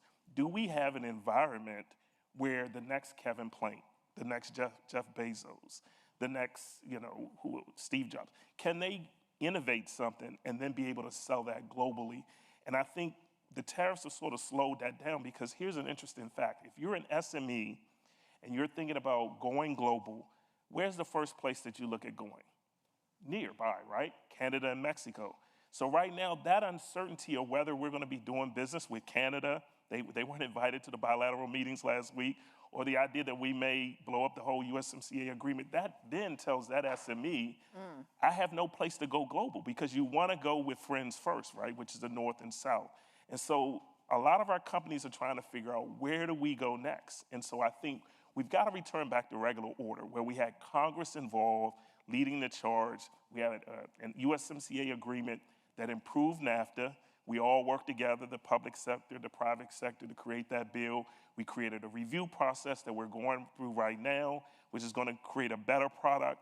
That's how it should be. We want to get back to regular order, and that's what our members are asking, where they can provide input. There's an implementation phase, and then there's a review phase to make sure we're doing the right thing.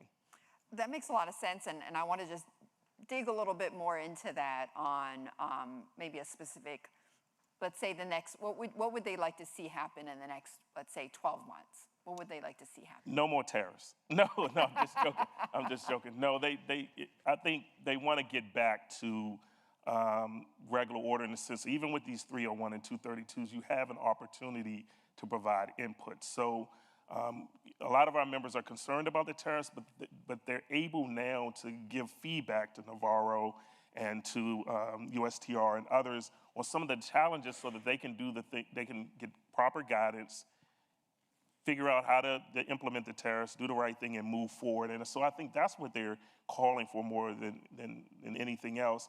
And there's also that horizon that's coming up, the 2028. A lot of our members are concerned, what are the lifeline of some of these art agreements? How long will these reciprocal agreements last? What's going to happen with some of the tariffs? We do know that tariffs might be with us beyond 2028, as even with the change of administration.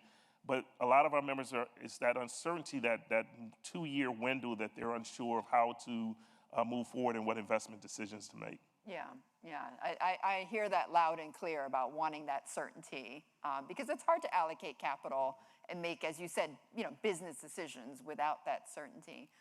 Erica, same question to you, just on what is an unlock, let's say, in the next 12 months that you would like to see happen, that would just help unlock growth? It could even be something, you could look at it as, the smallest thing to happen to create the biggest impact on your side.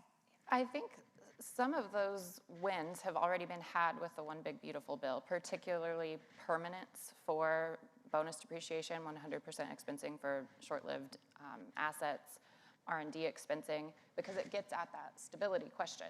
These were provisions that were either temporary or phasing out, and now businesses know these are around. I can fully deduct the cost of new domestic investment when I make it.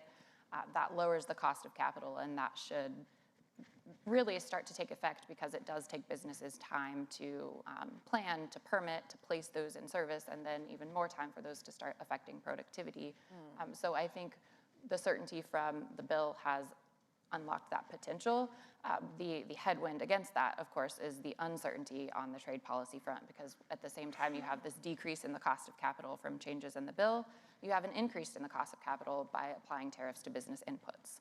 So you're kind of giving with one hand and you're taking with the other, and you're layering in uncertainty on top of that, which really just acts like sand in the gears of the economy. Businesses will sit on their hands and wait before they will invest when they don't know what is the tariff rate going to be a month from now, 3 months from now. Right. So if we, kind of echoing what Eugene said, if we can get certainty on the tariff environment, even if it's certainty that tariffs are going to be in place for a while, that at least allows some planning to occur rather than what we have right now, which is just no clear idea of what's coming around the corner. And just in the minute and a half that we have left, I know, Eugene, you had mentioned AI and smaller, medium-sized companies leveraging that. Are you starting to see unlocks there, or is the compute cost, the cost of even implementing AI, starting to sort of outweigh the benefits? Yeah, that's one of the challenges, that the large U.S. shippers or traders can afford some of the larger AI products, either for classification, supply chain mapping, or to help in the regulatory space. But small and medium-sized businesses, they have that enormous challenge. It's difficult for them to take on, but this is no different. I was in a forum, they said this is no different when we were trying to force companies to use MS Windows. It's the same thing. It takes a time for those AI companies to create products that are unique for SMEs, and I think they're moving in that direction. But eventually when they move in that direction, as I said before, trade is a proof concept of how AI has allowed a lot of these companies to be nimble, make decisions, reduce that traffic, reduce that decision friction, and figure out what is the best means for them to move forward. It's really been the win out of all of this that we've gone through in the last year or so. And Erica, you get final word, net, a positive for the economy, AI? Yeah, I think so. I think, like many speakers have said, it's what's been carrying the economy. And interestingly, it's also largely exempt from the tariffs. If you look at computer equipment imports, they are exempt from the baseline tariffs and the sectoral tariffs largely. So an interesting story there of what's driving growth and what is dragging growth down. That's a good point, very good point. All right, well, thank you so much, Eric and Eugene, for joining us in this great conversation. Thank you. And you can exit here. And I'm just going to make a short announcement that we can get up, stretch our legs for about 15 minutes, and then we'll be back here with some other great guests. CFTC chairman, also the SBA administrator is going to be joining us on stage. So 15 minutes for those who are live streaming. Be back here at that time. So thanks so much.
If everyone can please take their seats, programming is beginning again now.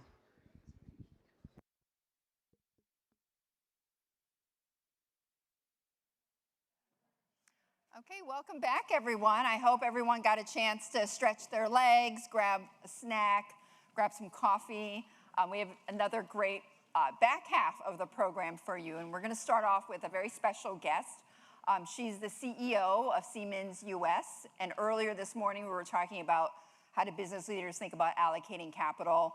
That is certainly something that is right in her purview, given all of this instability we talked about earlier this morning. So I want to bring up on the stage Anne Fairchild. She's the CEO of Siemens US. Welcome, Anne.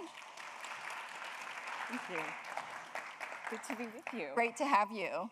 And we were just talking about how you're based here in DC. So this is a nice short hop here. Absolutely. It's a pleasure to be here, and I think this is such a beautiful venue, and it's an honor to be with you today.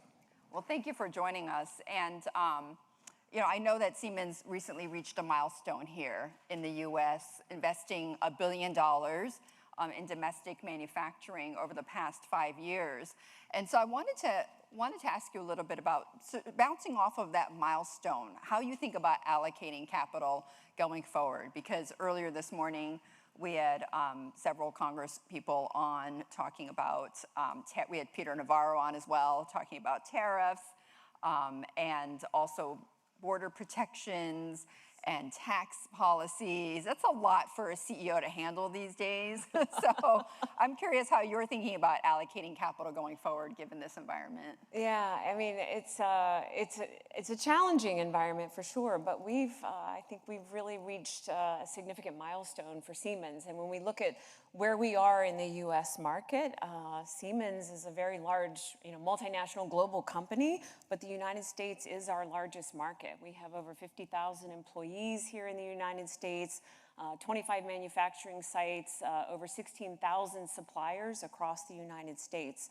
And for us to see more investment coming our way in the U.S., it's a wonderful opportunity. We've always embraced the local for local to help strengthen our relationship with our customers and to serve the industries that are really the backbone of the American economy.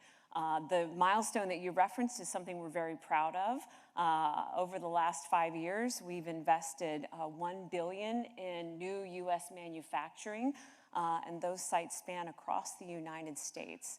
And we're very excited about that investment. It's really helped us to strengthen our local manufacturing footprint, but it helps us to really think through what are the benefits for our customers, for our employees, for the communities in which we live and serve. And it's been a fantastic journey, one that we're very proud of. Right, and alongside that investment is also, I know Siemens is investing in reskilling or upskilling workers as well. And so I wanted to get your take because there's lots of conversation about, do we have the workforce in place for, for industries going forward? And I want to get your take on, do we have the skill set for the factory floor? That's right. The investment alone equals over 2,000 jobs that we've created, connected directly to those sites. But what we're witnessing is something that you've referenced, Betty, which is this gap in the workforce, right? I mean, when we speak to our customers, we all have the same challenge, and this is not a new challenge, but it's one that we believe will increase if we don't tackle it head on, and that is a shortage of skilled workers, electricians, experts in manufacturing. There are approximately 400,000 unfilled jobs in that space here today in the United States, and we expect that number to increase, not decrease, unless we're proactive about addressing that challenge. And Siemens has committed, we announced last year, we've committed to training over 200,000 future electricians and manufacturing experts in the United States by 2030. Obviously, that's much larger than our own workforce, right? And so, but we do believe that this is an entire ecosystem challenge that we need to work together with our customers, with competition, with government, with industry, with academia to really tackle workforce development challenges. Yeah, because there's so much discussion about workforce development and jobs given AI, and and when I say AI, I mean that covers so many different areas. Yes. But when we have heard about AI so far, it's been about job loss and replacing workers. How are you thinking about AI? And let's start first with the retraining or the training of the workforce. Yeah, absolutely. I mean, it's a hot topic. I mean, the joke is you can't have any conversation about anything anymore without bringing AI into the conversation. It's very relevant. Siemens, I mean, we believe that industrial AI is the game changer, helping our customers to connect the virtual world with the real world and being able to deploy AI in real world applications. That's important for us and important for the workforce of the future, to link it back to the job development conversation, for future and existing people in the workforce to really understand how to deploy those AI tools to be able to translate. There is certainly this discussion about, I think there's a narrative around AI, one that we need to counter, right? That there can be displacement of workforce, but we believe that more jobs will be created than eliminated throughout this AI journey. And to train the workforce, our current workforce inside Siemens, as well as with our customers and our partners right now, to be able to adopt AI and to use it in their daily work for their own personal, I think, efficiencies. We could talk about that all day, what we are doing in AI space personally. But in the professional space, being able to use AI tools to become more efficient and to help our customers also further their journey in the adoption of AI. We see customers really embracing so much, and I think we're at a tipping point where we're really seeing the adoption rate increase exponentially and doing it in a smart and careful way when you talk about industrial AI, to ensure that we put the right guardrails in place so that the use of AI in the industrial space really can yield the productivity and the efficiency gains that our customers are looking for. Yeah, can we dig a little bit deeper in that? Because I'm curious how you are able to measure the results or measure the success of AI, because I think that's something that business leaders from the very big companies to startups are wrestling with, is how do you measure the success of deploying that intelligence? I agree. I think it's a challenge that people struggle to really understand, translate, and then be able to build into their own discussions with their employees or their constituents if they're in the political arena. I think real stories really help convey that. And a real story that we like to share is one from a company that you all probably know, PepsiCo. So PepsiCo adopted our digital software tools over the last 2 years to really help optimize their production facilities. And I heard the head of the operations share the story personally on Monday afternoon, talking to a huge group of fellow sort of customers and Siemens constituents, talking about how they were looking at merging existing facilities that were, I don't want to say outdated, but had not been updated in many, many years. But how would they upgrade their facilities and be able to come together with a combined distribution facility going forward? And Siemens said, look, we can create the digital twin of your existing operations, of the brownfield operations. We can create a digital twin of the entire process across multiple facilities, and we can do that within 12 weeks. And 12 weeks. PepsiCo said, okay, game on, let's do it. And so Siemens met the challenge, and we created the digital twin of their entire production facility across multiple operations, so that they were able to then simulate in the virtual world various upgrades, enhancements, process flows, distribution changes. What would they need to make, what would they need to invest to really make the efficiency gains that they were looking for? And they did all of that in the virtual world before deploying the first actual physical change in their facilities. Once they optimized in the virtual world, they could deploy that in the real world. And the gain, they said it's at least 20% gain in efficiency and throughput from those two facilities that they were able to modernize through the use of our digital twin software using AI. And I think bringing AI into the backbone, into the infrastructure of existing facilities and certainly new facilities, but you can do both. And I think sharing more of those stories helps our customers to really understand what the tangible benefits are. What do you estimate, without industrial AI or being leveraged here? What do you think that would have actually looked like for PepsiCo? You know, years maybe, Really? or at least, you know, we think at least a year to be able to replicate, and probably a lot of, you know, misallocated spend, right, or wasted effort as you're trying to make revisions along the way. And then testing it in the real world and something's not right, and then you have to redeploy those resources in a different way. And so it's much more efficient to be able to do it in the virtual world first. And in talking with government stakeholders, with policymakers, and with our customers, we really encourage a digital first mindset, right? And if you think about the capabilities of AI, it is astounding for all of us to see how fast this technology is evolving. But to be able to think in a digital first way, plan everything in the simulated environment first before you start, you know, before shovel in the ground, before you're really investing dollars to start moving things around in a brownfield facility. I think the opportunities are truly endless.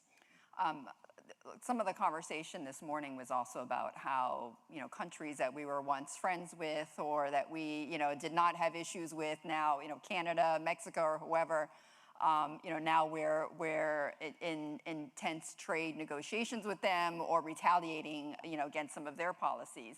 So, you know, no secret, Siemens is a part of a larger German company, you know, headquartered in Germany. And I know you're on the German-American Business Council.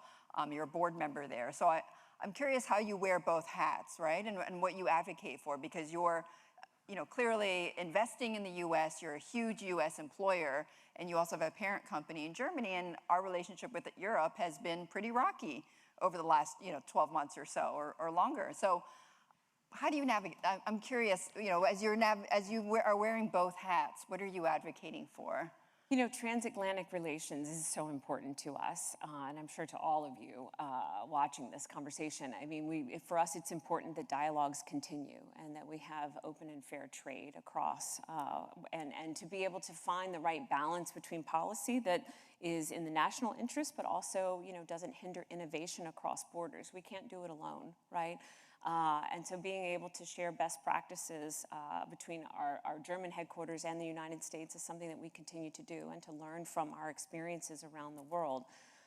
Siemens is a global powerhouse for sure, but it does help that we have a very strong presence here in the United States. And so we like to think of ourselves, you know, as truly an American company with our strong relationship with our parent in Germany. But we invest here, we employ here, we train and educate here. That commitment to the workforce that I mentioned, there's many throngs to that we continue to deploy across the 50 states where we operate. And that helps us in conversations with stakeholders here in the United States. They certainly see us as the powerhouse that we are, but with the German ingenuity that we come from, our roots, that continues to flourish, but also really investing locally. And that helps us to navigate those conversations. And just as a last question here, as we're wrapping up, you were made permanent CEO earlier this year, so congratulations. And you have a more unusual path in having been general counsel and rising to the very top spot through that pathway. And I'm interested to hear, you know, you spend so much time managing risk, you know, as a GC, and then you rise to the CEO position. What has that been like, and sort of what do you take from your prior roles and purview into the CEO position? And thank you for the question. 27 years with this company, and 26 of which were in legal and compliance. And so this is a new role for me, but I have really loved stepping up into this role. I think the background and the depth of experience that I've had within this company and advising, I mean, risk mitigation is one of the top priorities of a legal and compliance organization. And so that helps, right? But I have to say and I'm very biased when I say this, but the way that our legal and compliance organization has evolved over the last, 2 decades, we're not the Department of No, right? We're the Department of Yes. How do we do that, right? How do we get to yes? How do we mitigate risk, but also find the opportunities, and being very, very close to the business, right, as a partner throughout the process. And I think that training and education had really helped me to step up into this role to say, this is great. It's fun to say, okay, legal will handle that now. But also, I think to bring, the legal team that we have is just, I think, world class. And it's been a fantastic foundation to start this next chapter. Fantastic. And one final question, I like to ask CEOs this all the time, because I know you're thinking about it. What is keeping you up at night these days? aside from your kids, everyone always says their kids. Exactly. But what keeps you up at night? I mean, the speed, the scale, right? I mean, can we do it? Can we match it, right? Can we really capture the full opportunity that's out there right now? It's a very exciting moment with all of the topics we discussed, with AI, with innovation, and I believe we're moving at super high speeds. But is it fast enough? I think that's the conversation that we ask ourselves every day. Not missing the boat. Not missing any opportunity, being able to maintain this momentum. Anne, thank you so much for joining me. Thank Anne you. Fairchild, CEO of Siemens US. Thank you, everyone. Thank you. I appreciate it. Thank you. You can exit. Oh, that way's good too. I wanted to just quickly introduce or bring up for our next panel, the Hill's White House reporter, Julia Manchester. She's going to be interviewing Kelly Loeffler, the Small Business Administration administrator. So Julia, Kelly, come on up.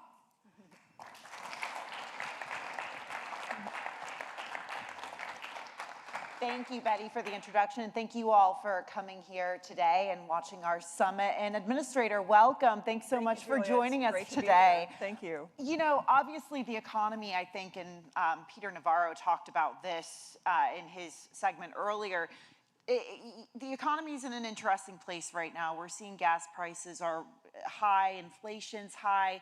How are small businesses right now coping with this, and how is SBA helping them cope with this? Well, thank you for having me. Excited to be here. I travel across the country every single week, meeting with small businesses. Last week I was out in Arizona and New Mexico. Later this week I'll be in Ohio and Michigan. That's the best source of truth for me. Certainly there's a lot of economic data. I think one of the strongest indicators, or two of the strongest indicators of the health of small business is to look at what they're doing. They're forming at record levels across this country. We've never had business formation at the levels it is today. Over 500,000 a month in the last couple months. Year to date, record business formation. So you see that confidence in this economy, and that's driven by things like deregulation and tax cuts and reshoring and fair trade. The other one is hiring. So in the last 2 months, this economy has created, in 2 months, 313,000 private sector jobs. So nothing says confidence like bringing on that worker and training them. And we know that small businesses create about 80% of all new jobs in this country. So they are our job creation engine. I don't know about you, but you probably got your first job at a small business. Yeah. Most of us did. We got trained that way. So the fundamentals of the economy, gas prices notwithstanding, which, you know, I checked the forward pricing curve for oil futures, gasoline futures. They are forecast to come down this year.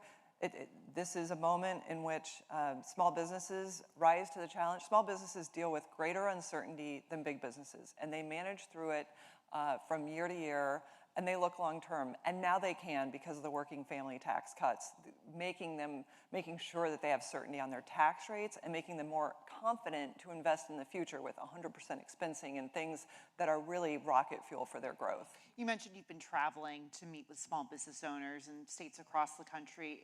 You know, talk about some of the support that the administration is offering small businesses right now during these very uncertain economic times. Well, the biggest thing we can do for small business is get the government out of the way, and that's making sure that tax cuts didn't rise by taxes didn't rise by $4 trillion that were forecast if the JCTA expired at the end of last year.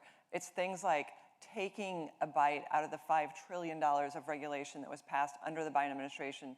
One of the biggest things I hear from small businesses, regulation is, and it's not just federal, it's state and local. And so they want that to happen. And the biggest thing I can control is making sure that there's an SBA there that works for small business. And that's why we have really refocused the mission of the Small Business Administration back to serving Main Street businesses, getting our loan programs back in order, strengthening our ability to serve manufacturers in this country, most of which are small businesses, and then ensuring that our staff is solely focused on delivering results. And that's been a big turnaround for the SBA, where in the prior administration, the lending guidelines went way off the rails, cost taxpayers $2 billion in loan losses. We need to have a performing portfolio so that that program is there for that next small business. You mentioned regulation and getting government out of the way. We know that there are some states that would very much be on board with that, others that may take a different view. What is that relationship like with working with sort of a patchwork of states and how they're approaching regulation when it comes to business, in particular small business? Yeah, I certainly see it. And I travel the country, from New York to Maine to Alaska, California. I mentioned I was in New Mexico and Arizona. And so I get to see the diversity of approaches to regulation, especially state and local, because while we talk to them about federal regulations, and one of my favorite that I've worked with EPA Administrator Lee Zeldin and USDA Secretary Brooke Rollins on is diesel exhaust fluid. Talk about people who have been hit hard by these regulations. It's farmers, truckers, ranchers, construction folks that every time they face a repair, it's thousands of dollars for a single repair. So I love getting to talk about that. But the states definitely take a very impactful approach, and those that are taking a heavy-handed approach to regulation are losing businesses. And we see that in Minnesota where small businesses have fled. We see it in California, New York. I was talking to a small business in New York who the city came in, made them buy new lighting fixtures. When they installed the lighting fixtures, the city came in and said, we don't like how they're hung. You need to have them hung in a different manner. It's just too much for some small businesses, particularly that already live in a high tax area. So you layer on regulation, that's another tax. And that's why they're leaving some of the states that are too heavy-handed there. I want to switch gears and talk a little bit about tariffs. I know that President Trump has adjusted some tariffs yesterday, some steel and aluminum tariffs. How have the tariffs impacted small businesses over the past 2 years, or 1.5 years, I should say? Yeah, look, this is something the president has talked about for decades. If you remember, he ran ads in the papers back in the 80s talking about America getting ripped off and laughed at. And American strength is coming back because his belief in the American worker and the American industry. And so what we have seen is bringing the $18 trillion of capital flowing back into this country to rebuild our manufacturing base is actually working. And I spend a lot of time walking factory floors. One in particular stands out, Coosa Steel in Georgia. In Rome, Georgia was down to one shift, 2 days a week. And they said the tariffs have been transformative. They're now up to 2 shifts, 5 days a week, and they're thinking about adding a 3rd shift. This is a story that is repeated state after state, and I see it. And the demand, not just for the work, but for the workers is rising. And that's what's so important to this nation, is that we become a nation of builders and workers again, and that's what's happening. You see it in the jobs data, you see it in the PMI data. We just reported our 5th month of expansion in the ISM PMI, which is one of the few leading economic indicators that we have that looks forward and not in the rearview mirror. And that expansion is happening in real time. For the first quarter in 4 years, we created a net gain in manufacturing jobs. And then you have the construction of factory that's happening. And certainly at the SBA, we're responding to that. We've announced that raising our loan limits to $10 million, particularly that would help manufacturers, waiving the fees, things like that, giving a 90% guarantee. And then on Friday, I'll be in Detroit at a manufacturer supplier matchmaking event that matches over 1,000 small businesses with a couple dozen large manufacturers, because those large manufacturers are reshoring our supply chains. This is something I worked on in the Senate in 2020. And so it's so great to be in the executive branch, in the government, to be able to actually do that on the ground. Do you think, you mentioned your time in the Senate, and we had a bipartisan group of lawmakers here earlier, or small lawmakers here earlier this morning. Do you think there's room when it comes to, I guess there's overlap or bipartisan agreement when it comes to working with small businesses? I mean, have you had conversations with Democrats about this? Absolutely. There's almost nothing more bipartisan, in my view, than small business. This is for everyone. It affects every single community. It makes up 99% of all businesses in most states in America and creates half the employment in that state. And a lot of people say they love small businesses, but do they really know small businesses? I'm not sure. We have a bill for Made in America Manufacturing Finance Act that we're watching trying to get through the Senate. And it's more funding for building small manufacturers, the hard-working men and women, the welders that want to reshore our supply chain. It's not getting through. So I hope it can be bipartisan. We've certainly had some success in seeing a couple small business things get through. But this is vital to lift up every community to support small business. I think there's been, you mentioned the manufacturers you've talked with about tariffs and, how they've been supportive of it. We've also seen, I think, some concerns and frustrations from small business employees, larger business employees about the economy under this administration. What is your message to them right now? We're obviously in a political midterm year. We're hearing a lot of messaging, but what would you tell them right now? Yeah, well, certainly the turnaround from seeing rampant inflation for 4 years that drove up price levels more than 21%, those days are ending.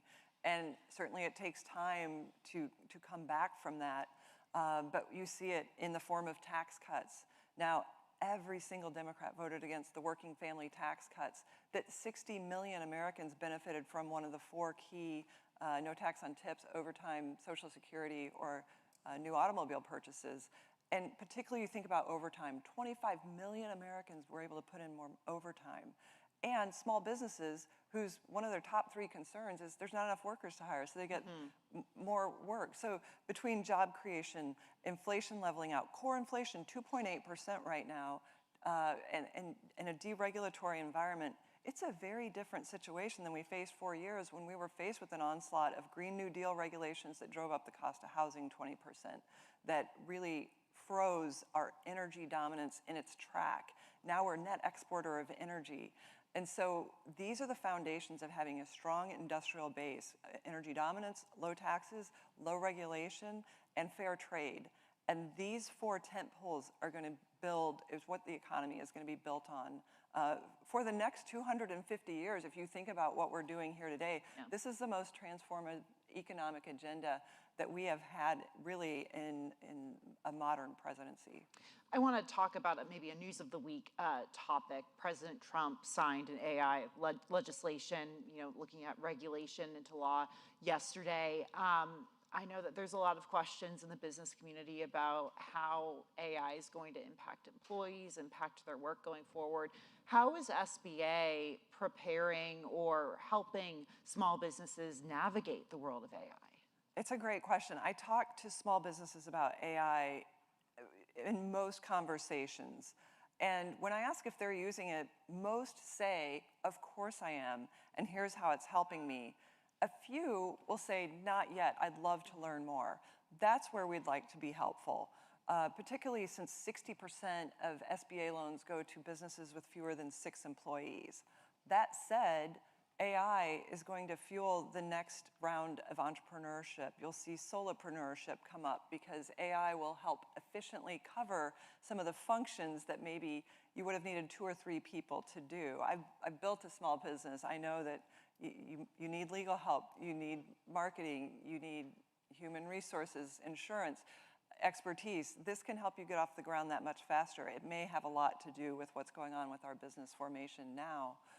But I think generally small businesses are very optimistic about it. And I think workers are too. I mean, we've seen at different technology inflection points employment rise. And that's been true since the 1940s, when this country had a workforce of 56 million employees.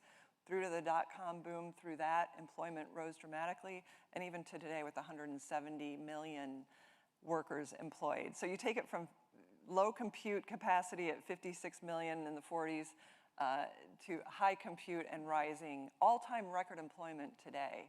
Right. So I think small businesses are optimistic that it's going to bring opportunities and let them compete on a level playing field with the big businesses. Do you think there's any risks with AI? You know, what would you have any warning to small businesses? Because just to, I guess, assuage some of those concerns. Well, certainly the biggest risk is the one President Trump's addressing, which is that China becomes dominant in AI. And that is why he has so closely focused on AI being the global leader and being the standard setter in AI, and that's absolutely critical to small businesses so that it can become a functioning tool that they can use. And so, but I do think with any technology, you know, you have to be aware of the risks and think it through. But I think the bigger risk is not being involved in it, using it, testing it. You know, you can always put it in a sandbox test environment. A lot of small businesses I visit that use it are manufacturers. They talk about how it's really created speed in their production planning timelines. It used to take them 2 or 3 or 4 weeks to plan production. Now it takes a day. Right. And when you're a small business, cranking out parts for a major defense manufacturer, that makes all the difference in being able to compete for that contract with some of the bigger manufacturers. We only have less than a minute left, but I want to make sure we touch on this. You mentioned 250 earlier. Very big year for the U.S. celebrating that anniversary. SBA, I understand, is doing a little pitch competition, I should say, for small businesses. Just give us an overview of that. Yeah, the Patriot Pitch competition has $1 million in cash prizes available to the small businesses that are the 5 finalists, provided by Clover Payments. I want to thank Clover for supporting it. But importantly, we're celebrating free enterprise that supported this country's rise to the greatest economic superpower in the world and just getting started. The deadline closes a week from today on July 10th. And so on July 4th, we'll announce our top 10 finalists. We want to celebrate those great small businesses that I have the blessing of seeing every day, those that are punching above their weight, contributing to their community, driving jobs and innovation. And we'll have that competition here in Washington in September. So. Excellent, excellent. Well, Administrator Loeffler, thank you so much for your time. Julia. It was so great sitting down with you. Wonderful to be with you. Thank you. Thank you. Thank you all. That way. Thank you. Well, now it's time for our to look at the tech and investment climate and how AI is affecting investing in America. We welcome to the stage the President General of the Catalyst Institute, Teresa Carlson, in conversation with Betty Liu.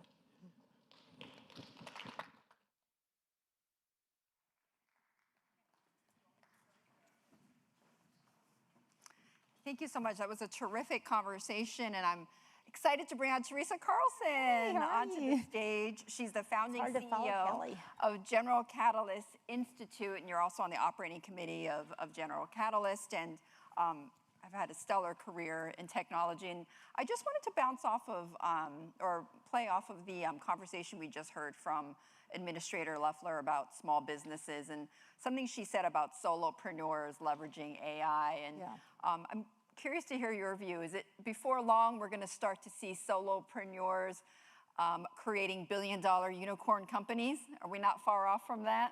I actually love that she brought this up because we believe that. We believe that AI is going to be, you know, a lot of people talk about the loss of jobs. We actually believe that individuals who have agency are going to be able to create their jobs through building their own companies.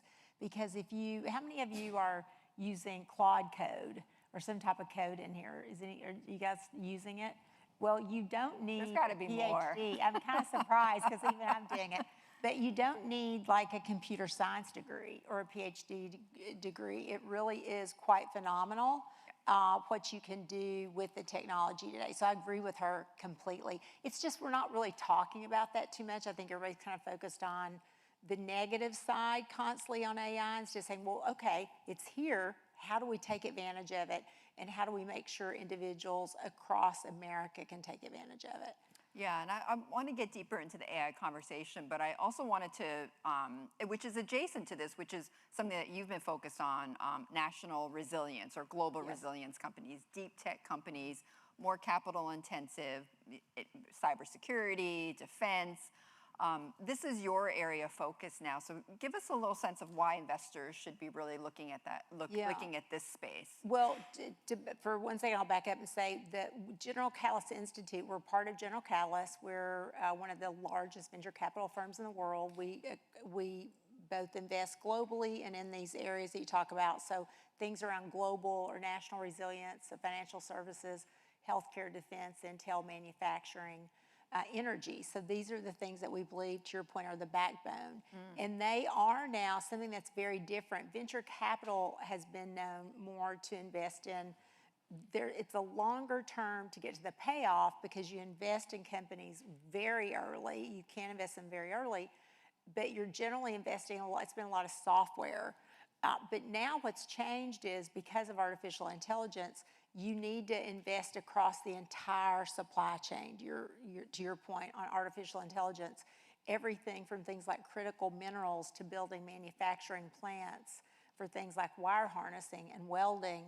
So new energy sources like fusion, nuclear. So you're seeing venture capital now almost become more of a blend where they are thinking through, hey, to be successful, you have to invest across that supply chain. And that's really what I believe has changed a lot in the last 5 years. Yeah, and does that also mean changing the investment horizon on return? This is what I'm thinking about it from the investment perspective. Thinking about changing or altering the investment horizon for exits or for a return, factoring in, because these companies are more capital intensive, are the returns going to be the same? These are going to be some of the questions that I think investors are thinking about as they look across that whole chain. I think it depends. And the reason I say it depends, on some things yes and some things no, and here's why. I think none of us expected artificial intelligence to move as fast as it's been moving. So as a result of that, the investment payoffs are actually moving up because you need these things a lot. Again, the name of your summit, the Invest in America Summit. Well, in order to do that, things like critical minerals, they're already mining them through a end-to-end supplier that's American, and then the U.S. government's buying those, right? That's actually creating a payoff. Drones, which needs a lot of components, lenses, radar, motors, things that takes a while, right? These are more traditional industries that we have let go a lot of in the U.S. So they're building this up. Manufacturing facilities cost a lot to build, but now we are seeing signals of buying. So when you're investing, as an investor, you have to say, well, you just don't want to invest for investment's sake. You've got to see signals of purchase and buying. And so we've seen massive signals, of course, in the U.S. and also with our allies for things like drones that need these capabilities.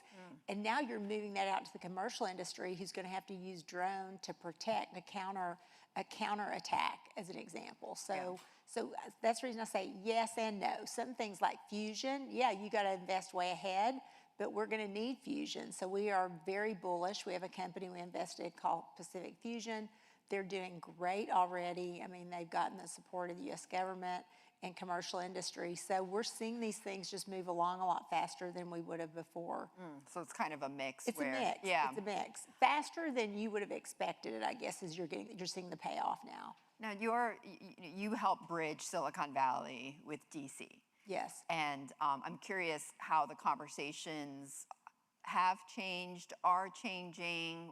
What have you noticed? Because you've been working in the public and private sides for many, many years. You and I kind of talked about this before. In my work with cloud computing, when I was at Amazon and Microsoft, the administrations around new technology moved slowly. They were interested, and they were ARPA and DARPA and the labs. They were creating things, but it was just a bit more slower. Technology timeframes were important, but you just didn't see the movement. Now, fast forward today, I say this in a completely apolitical perspective, but this administration is the most commercial friendly I've ever been part of. I brought up, some people in here may or may not remember Vivek Kundra during the Obama administration. They actually brought in laptops and cell phones into the White House, and that was like a big deal back then. I mean, I remember seeing them, I think I have photos somewhere of them hauling them out because I was still at Microsoft at the time, and we're like helping them with new laptops and their networking. And that was like such a big deal, but it took a long time. And again, today, the thing that's really changed, and one more point, in my AWS days when I started that business, there was no such thing in 2010 of something called a defense tech or a gov tech. There was really no such category. And so again, fast forward today, look at all the companies that have come into the US government, are getting contracts. And this administration is very open, they're very commercial. They really are listening. And what you said about my institute, what we do, we try to bring the valley to the hill. So we bring our companies here. We actually teach them, train them, work with them, answer their questions, encourage them to work with the US government and governments around the world that we invest in. But when we take our companies in to meet with the White House, with Department of War, to the Capitol Hill, they are so open. And our founders actually can't believe it. They're like, I think they're listening. And I'm like, yeah, they're interested in what you have to say. They don't want to be behind. Kelly brought up China. I think it's another big issue where the administration is like, we have to move faster. We have to open up our acquisition spectrum here and make sure that we are bringing a lot of these startup companies in so we can begin to take advantage. And one area that I brought up earlier, drones. Our US Department of Defense now needs so many drones. The capabilities, I think they said 1 million in the next year. And we do not have the supply chain yet for that. We don't have enough companies. So in order to achieve that and make sure we're not only building them for us, but for our allies, we are going to have to invest in something than just your traditional defense industrial base. Right, we have to get creative and That's right. also quick. I mean, that's sort of a theme I'm hearing from many of the leaders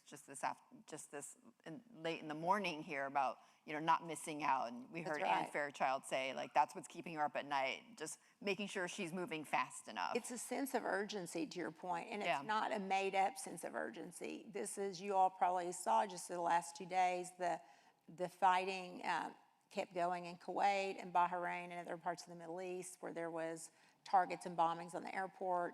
People died, and they're saying, hey, we need America's help there too as the allies. So we're responsible for what we're doing, but we're also responsible to help those that we're participating in a war with. And Teresa, you advise many companies. You're on the boards of several companies, and I know you're constantly bringing founders in to talk to lawmakers and regulators. What have you found has been the most common mistake that they make, and how do you counsel them when they're in these rooms for the first time? Well, look, I hate to call it mistakes because they're also curious. It's more about learnings, I would say, if that makes sense. I'll put on the positive. What are the learnings? I think one, that we kind of talked about, because they are in Silicon Valley and they're kind of coding and developing, they don't show up in a suit and a tie, so we say, look, and President Trump has been pretty open about this. If you show up here, you need to show up and look professional. So we coach them in terms of how they need to show up professionally if they want to be taken seriously.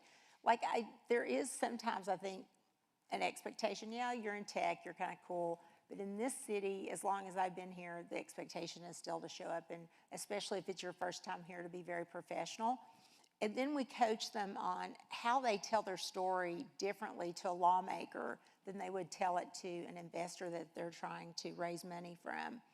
And then again, you have a difference in a story. And if you live here, you don't think about this so much, but how you go in and talk to the White House is different than you go in and talk to Department of War, or how you talk to a lawmaker, and even a Republican and a Democrat. And it's a nuance, right? And we tell our companies, your story's important and what you're doing is important. So we want to make sure that we're supporting them and how they tell that story, because they have it's short. It's like getting your punchline across for an investment, but you've got to do it in a way that they hear. And it's been amazing. We have just had such an incredible response across the board from Capitol Hill. The House, the Senate, bipartisan, the White House, the agencies, they are so open and interested in these companies. And like I said, we have companies say, we can't believe they listen to us. We're so excited. And I shared a story with you, Betty. We have one company that had never, the founder had never been to Washington, D.C., did not know anything about government. Evan Beard in Standard Bots, he builds a robotic arm, and he's super impressive, upstate New York. And after his first visit, 2 or 3 in the administration and Capitol Hill said, we'd like to talk to him again, and others.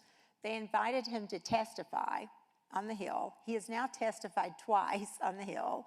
He has gotten contracts with the federal government. And he is so blown away. He said, I just didn't think they would listen to me, or my opinion would be important. So this is an example of when Capitol Hill or the White House hears a story that they think is important to America, they bring in these young founders to really tell that story, and they are also trying to learn. So again, it's a very different scenario than it was even 5 years ago. I want to talk, just in the few minutes that we have, we haven't actually broached this topic with anyone yet, so I would like to get your thoughts on it, because I know it does directly impact Silicon Valley, which is the search for global talent. Yes. And you mentioned this administration is one of the most commercial that you've experienced, and yet they do have an immigration policy, you know, that is quite restrictive, and that has restricted high-level or highly skilled talent coming here. It's made it more difficult. So how are you balancing, or what is the dialogue now with companies around, you know, how do we continue to keep the America First policy and be America First and grow our companies, and at the same time ensure that we are, you know, tapping the most highly skilled and most talented workers around the world? Well, I think it's a balance.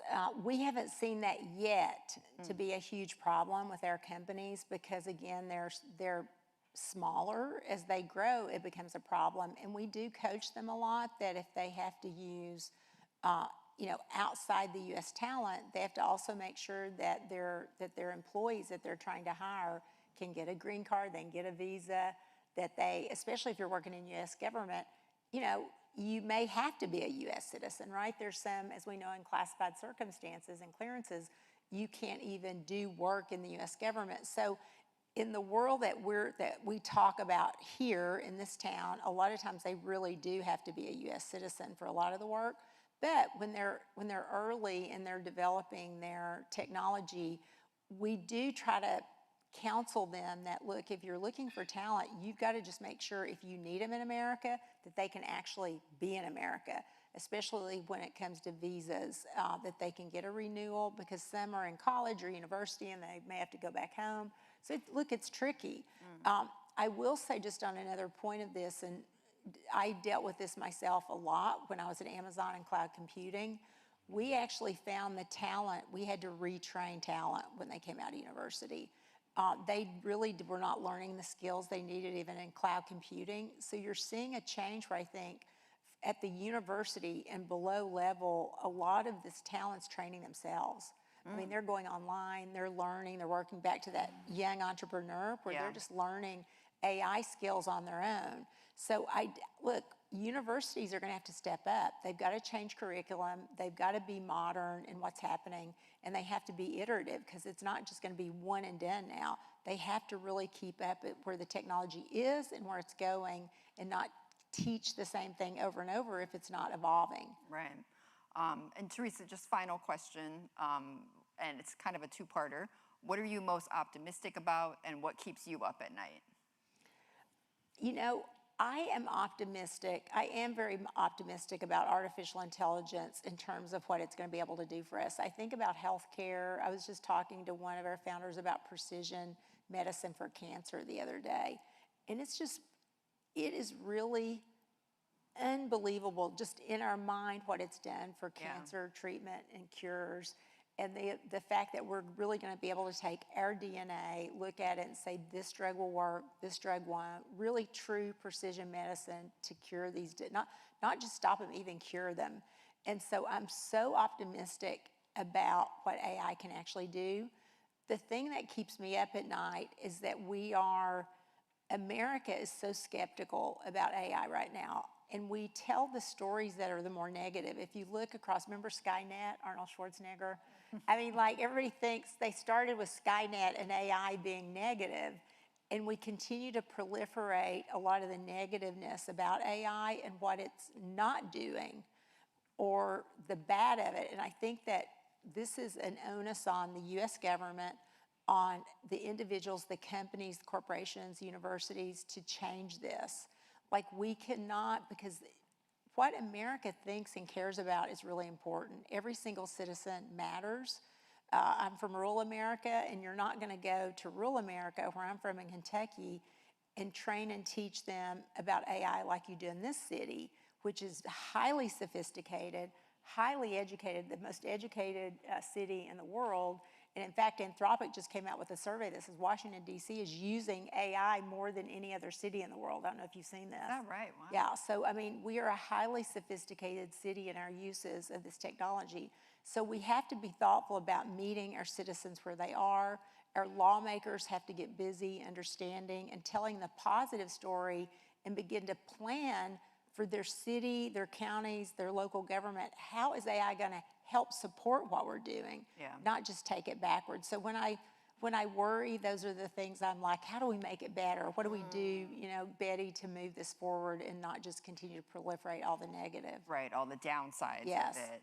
Teresa, thank you so much for joining me and for joining us this morning. Thank you for having me. Great conversation. Thank you. Oh, okay. And now I want to bring back on the stage the Hill's economy and business editor, Sylvan Lane, who's going to be joined by the CFTC chairman, Michael Selly. Come on up.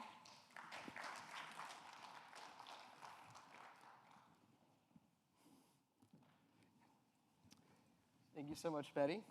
And thank you again, everybody, for coming out and everybody watching at home. I'm pleased to be joined by CFTC Chairman Michael Selig. Chairman Selig, thank you so much yourself for joining us today.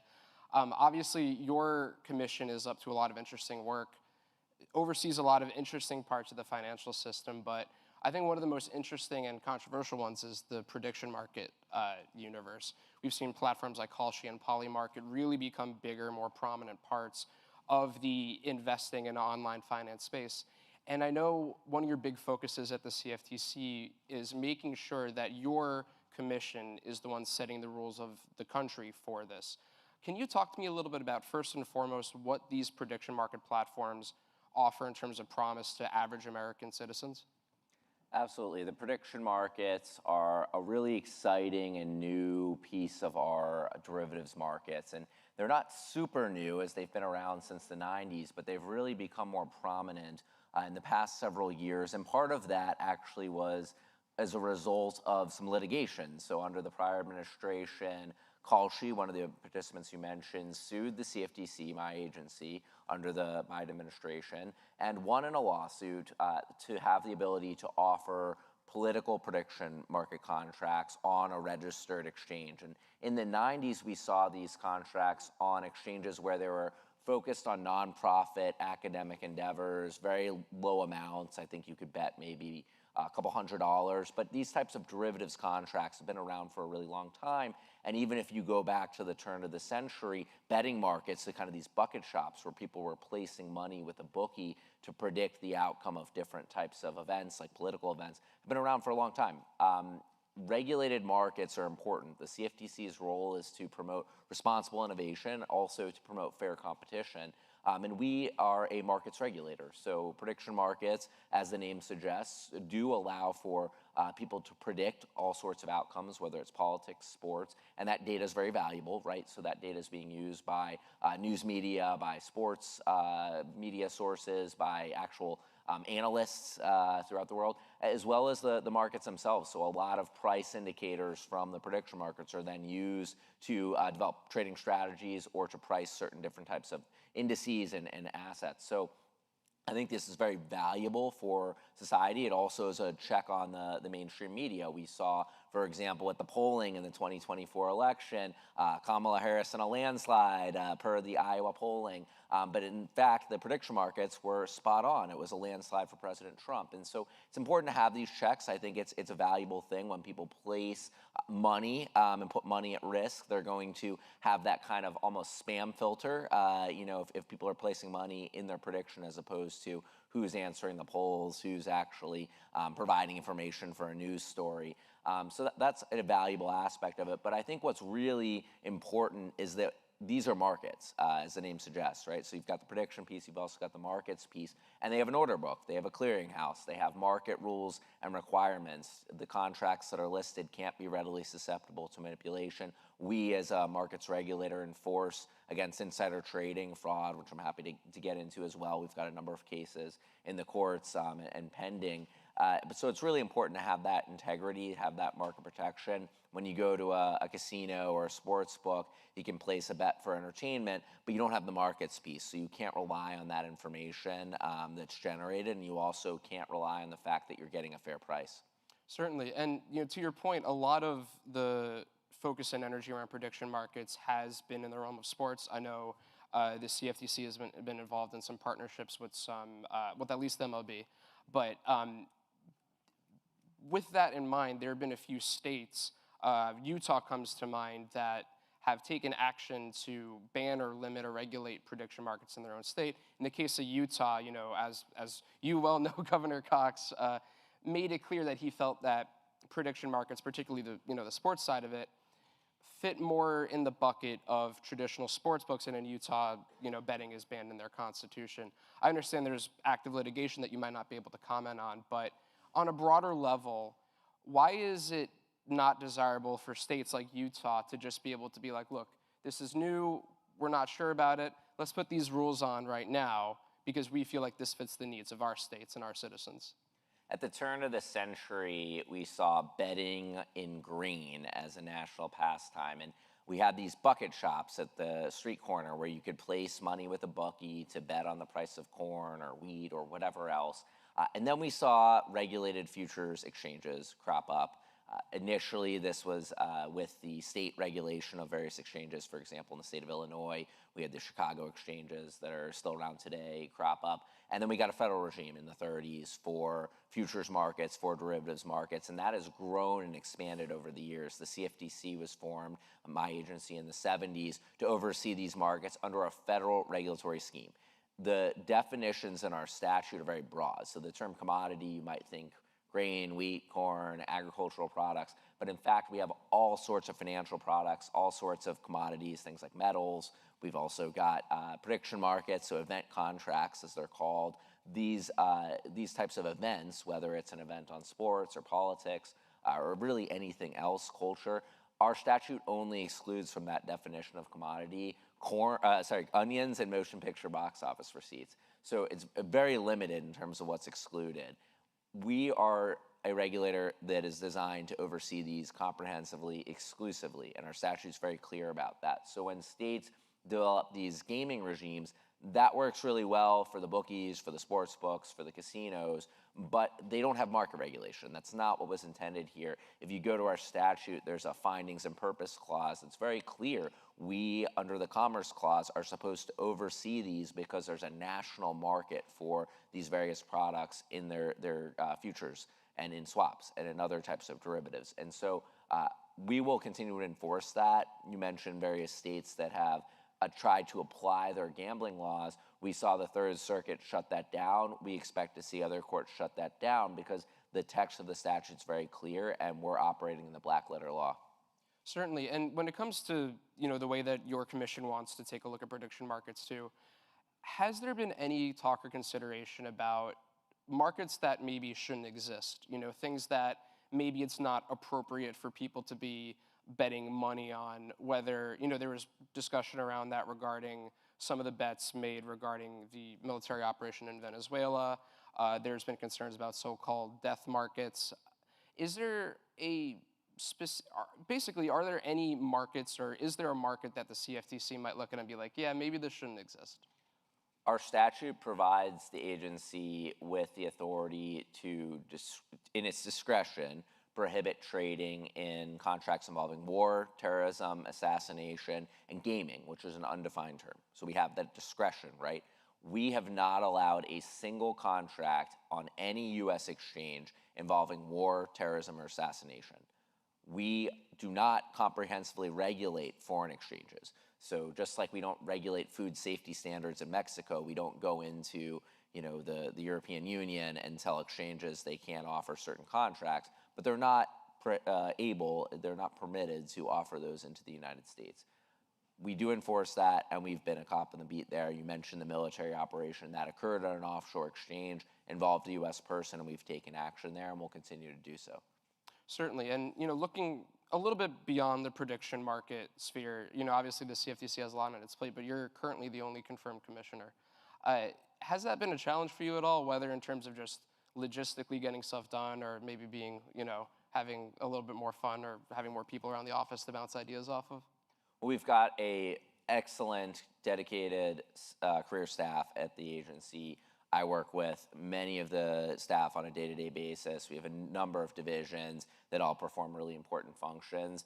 Of course, the president is the one who nominates other commissioners, and so we'd welcome the opportunity to work with other commissioners if and when the president chooses to appoint further commissioners. But logistically, has it come up or been an issue for you at all? Has it been limited the kind of stuff that you wanted to do in the beginning of your term? The function of the agency in terms of the commissioner side of things, that really is the kind of more political side, where you can have some discussions with different peers and consider what you're going to vote on. The actual function day-to-day of the agency, that's completely unaffected by that, right? As I mentioned, I'm able to oversee the commission just fine, but to the extent we have additional commissioners, that's something we'd welcome, and we'd be happy to work with other commissioners if the president chooses to nominate further commissioners. And speaking of the president, it was notable to me that he weighed in on the broader prediction markets discussion, simply because you don't typically get the president or any president weighing in on commodity regulation quite like that. What do you think it's meant to have President Trump so squarely behind this initiative? And furthermore, do you ever communicate with the president about broader policy matters or the ways that you might be kind of shaping these rules around prediction markets? Well, the president understands, as do I, that these markets are very important. The United States has always been the leading financial market. We're the envy of the world when it comes to financial markets, and we want to keep it that way. So both the president and I understand that that's a critical thing. The president, to your point, recently spoke out about this exclusive authority of the CFTC, and my concern with respect to that, and I believe the president shares this view, is that if we allow for the United States to slip in terms of the ability to regulate its markets, foreign markets will outcompete us. The states will create an edge, and then we're going to have competition within the country with respect to our markets. And so maintaining that federal regulatory scheme, as our statute is designed to facilitate, is critically important, and I will continue to ensure that the agency oversees these markets comprehensively. You've mentioned a number of the incidents of insider trading that we've gone to police. If we don't have the authority to regulate these markets, who's going to do that work? I really find it hard to believe that the state of Nevada or Utah is going to go and regulate, a Maduro contract that's trading offshore. So it's very important that we're the federal regulator for these markets, and we keep it that way. And in terms of the commission's ability to pursue the kinds of insider trading cases that you've been talking about, has there been any consideration to some sort of federal rules on who's allowed to participate in these markets? I know some prediction market platforms have imposed their own internal rules about which types of people can bet in which types of markets, mainly geared toward avoiding issues where members of Congress or staffers might be trading on something that they have advanced knowledge about. But has there been any consideration into the CFTC issuing regulations saying, hey, if you are a member of if you're a member of a sports team, you're not allowed to touch sports prediction markets from a federal level, not just an exchange level? From a federal level, we're certainly looking at insider trading comprehensively. The insider trading doctrine under the CFTC is very similar to the SEC doctrine just because it's developed through case law. Both the securities laws and the commodities laws prohibit manipulation and fraud in our markets, and that's been construed to include insider trading. So when somebody misappropriates non-public information where they have a duty, whether it's to their employer or their patient or their client or whoever else, and they use that information, they misappropriate that information and trade on it, that's illegal. We also have authority under our statute to prohibit, and police rather, conduct involving the misappropriation of government information, so government reports. This is actually called the Eddie Murphy rule, named after the Trading Places movie where Eddie Murphy steals a government crop report and trades on it. So that all is illegal. We will continue to police that. We also work together with other agencies throughout the government to make sure that they're informing their employees about this requirement. We will continue to bring enforcement actions where necessary. And when it comes to the insider trading and the issue of non-public information, in the issue of, stock markets or even certain commodity markets, there are pretty clear rules about, top-level executives and the kinds of things they know. But the interesting thing about prediction markets is that the number of markets are so much wider, and therefore the number of people who may have inside information that may not be transmitted through a normal, corporate structure or, things that might be part of a broader business scheme. I'm thinking specifically about the recent incident of former Congressman George Santos reportedly betting against his own attendance at the State of the Union and potentially making some money off of that. Things like that, how does that change the notion of inside information at all? And does that make it harder for the CFTC to determine, whether it's through an enforcement action or in terms of what you're looking at, what specifically might constitute something that would be equivalent to insider trading in a different realm, whether with securities or other things like that?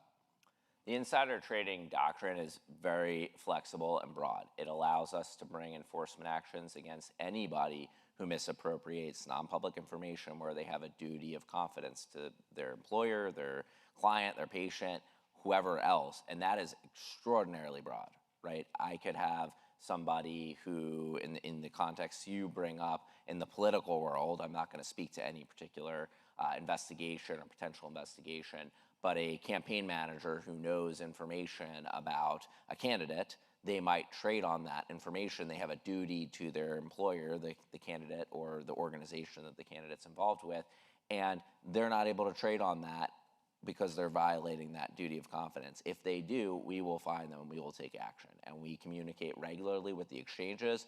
You mentioned Kalshi earlier, Polymarket. Many of these are registered with us. Some of them are offshore, but we still are able to get information where it touches the United States, and we will bring action. We are taking a zero tolerance approach to any of this conduct.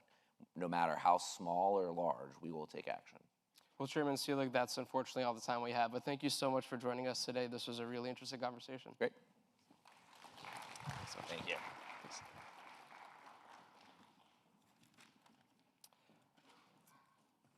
Now, my final guest is counsel to the chairman of the SEC and senior advisor of the Crypto Task Force at the Securities and Exchange Commission. Please welcome Landon Zinda.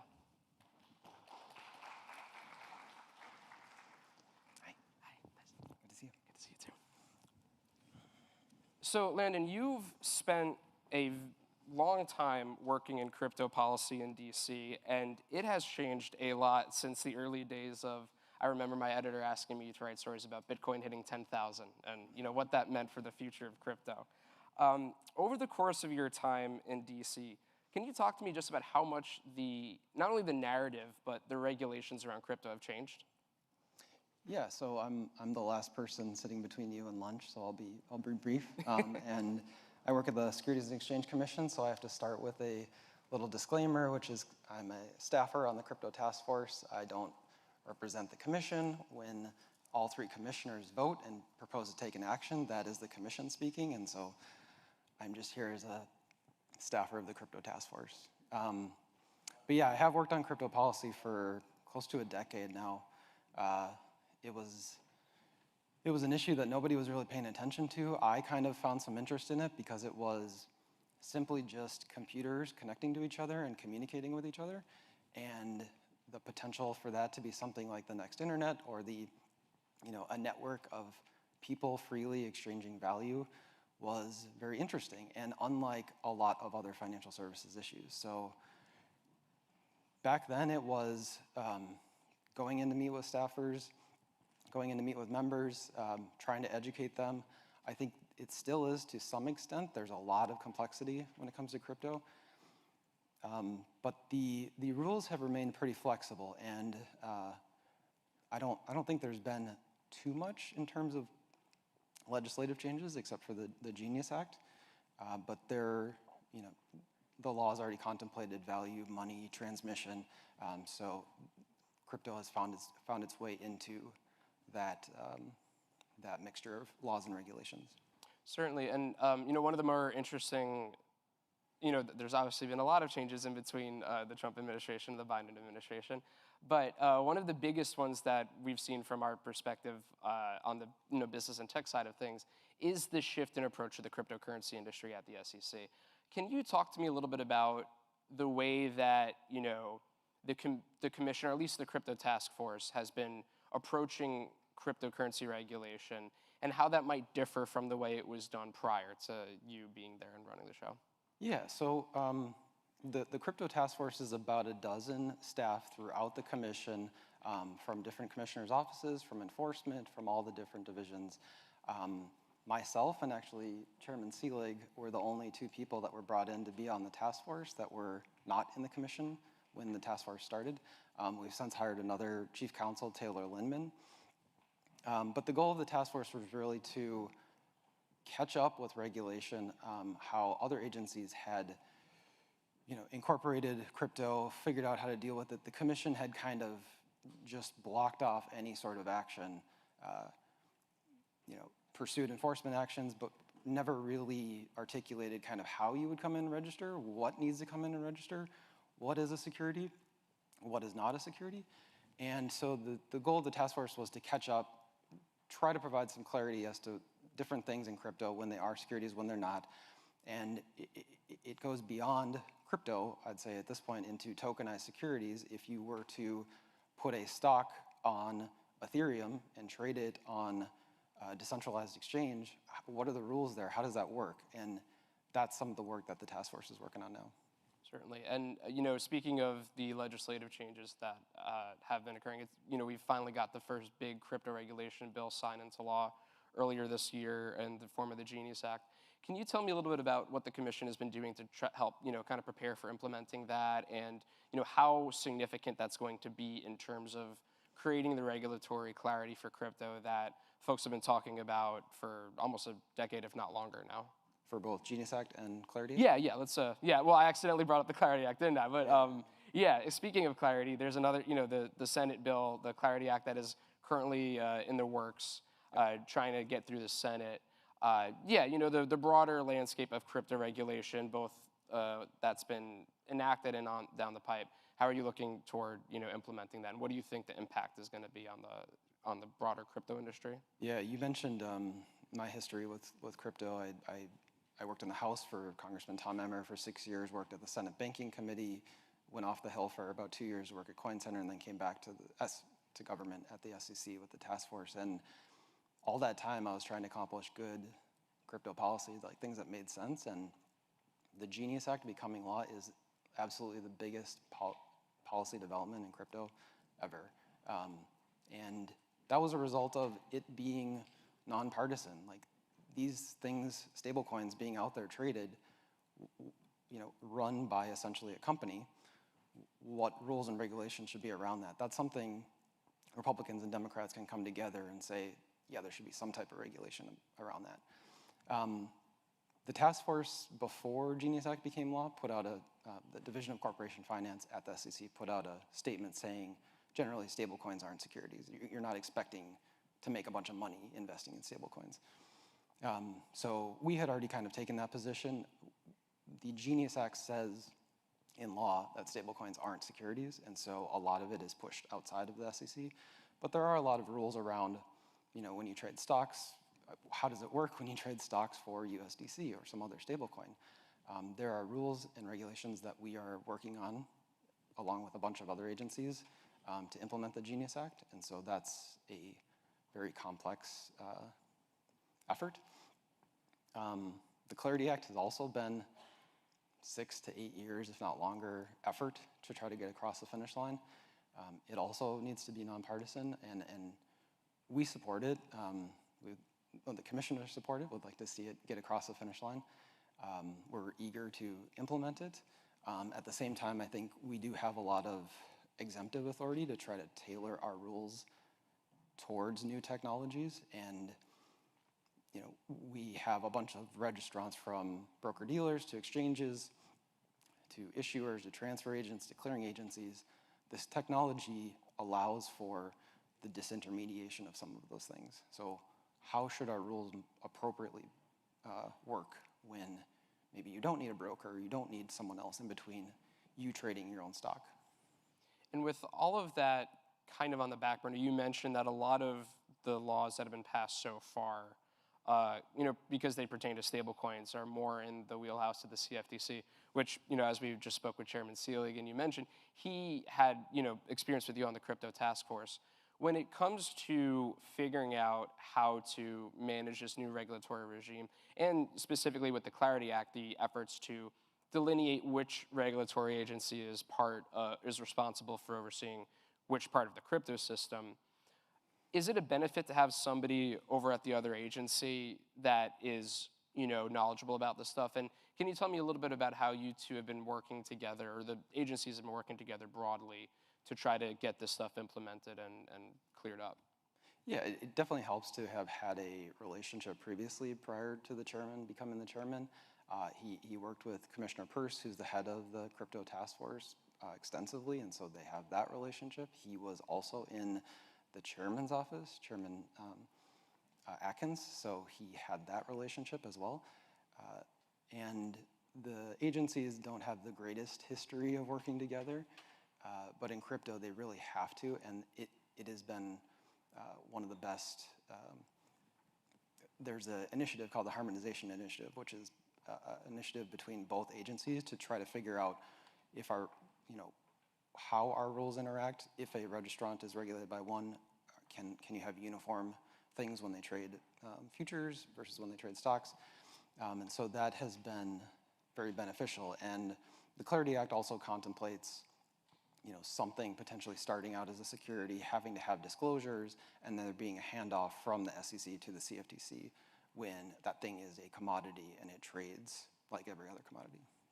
Now, you mentioned Commissioner Peirce. She is set to leave the SEC sometime this year because of the end of her term. And you mentioned she was the head of the crypto task force. She obviously was a pretty key player in kind of raising, or laying the groundwork for the SEC's regulatory efforts and raising the profile of crypto regulation in DC to the extent that she did. Can you talk to me a little bit about what her departure would mean to the SEC's efforts and maybe the legacy that she's kind of left behind for you to take up? Yeah, she's been foundational to crypto policy since the beginning. I don't think people realize how much of a change it would be if when someone like that leaves their post. There's never been someone more influential in crypto policy leave their post. So it'll be a big deal. She's done a lot of tremendous work. She's the reason I work on the task force. But I will say, I was also very pleasantly surprised how much Chairman Atkins was interested in the topic when he came in. I didn't know too much at the time, and he came in and was actively interested and wanted to be involved in all the details. So I think the commission will be in a good place with the chairman actually interested in working on these topics. Now, obviously there's also the issue of a potential loss of quorum if, somebody doesn't come in and said, I know obviously that's up to the president to nominate someone in the Senate to confirm them, but what would the SEC be able to do as we wrap up if there's a period of time where you only have 2 commissioners and the broader ability to, approve new regulations might be limited? It's a good question. I came into the commission last year, so I'm not super familiar. I know the chairman has talked about instances in the past where the commission has been less than full, being able to operate pretty easily. And so my understanding is that even with the 2 remaining commissioners, there would be ability to operate. So I leave that up to the commissioners and the president. Certainly. Well, thank you so much. I appreciate the time. Thank you.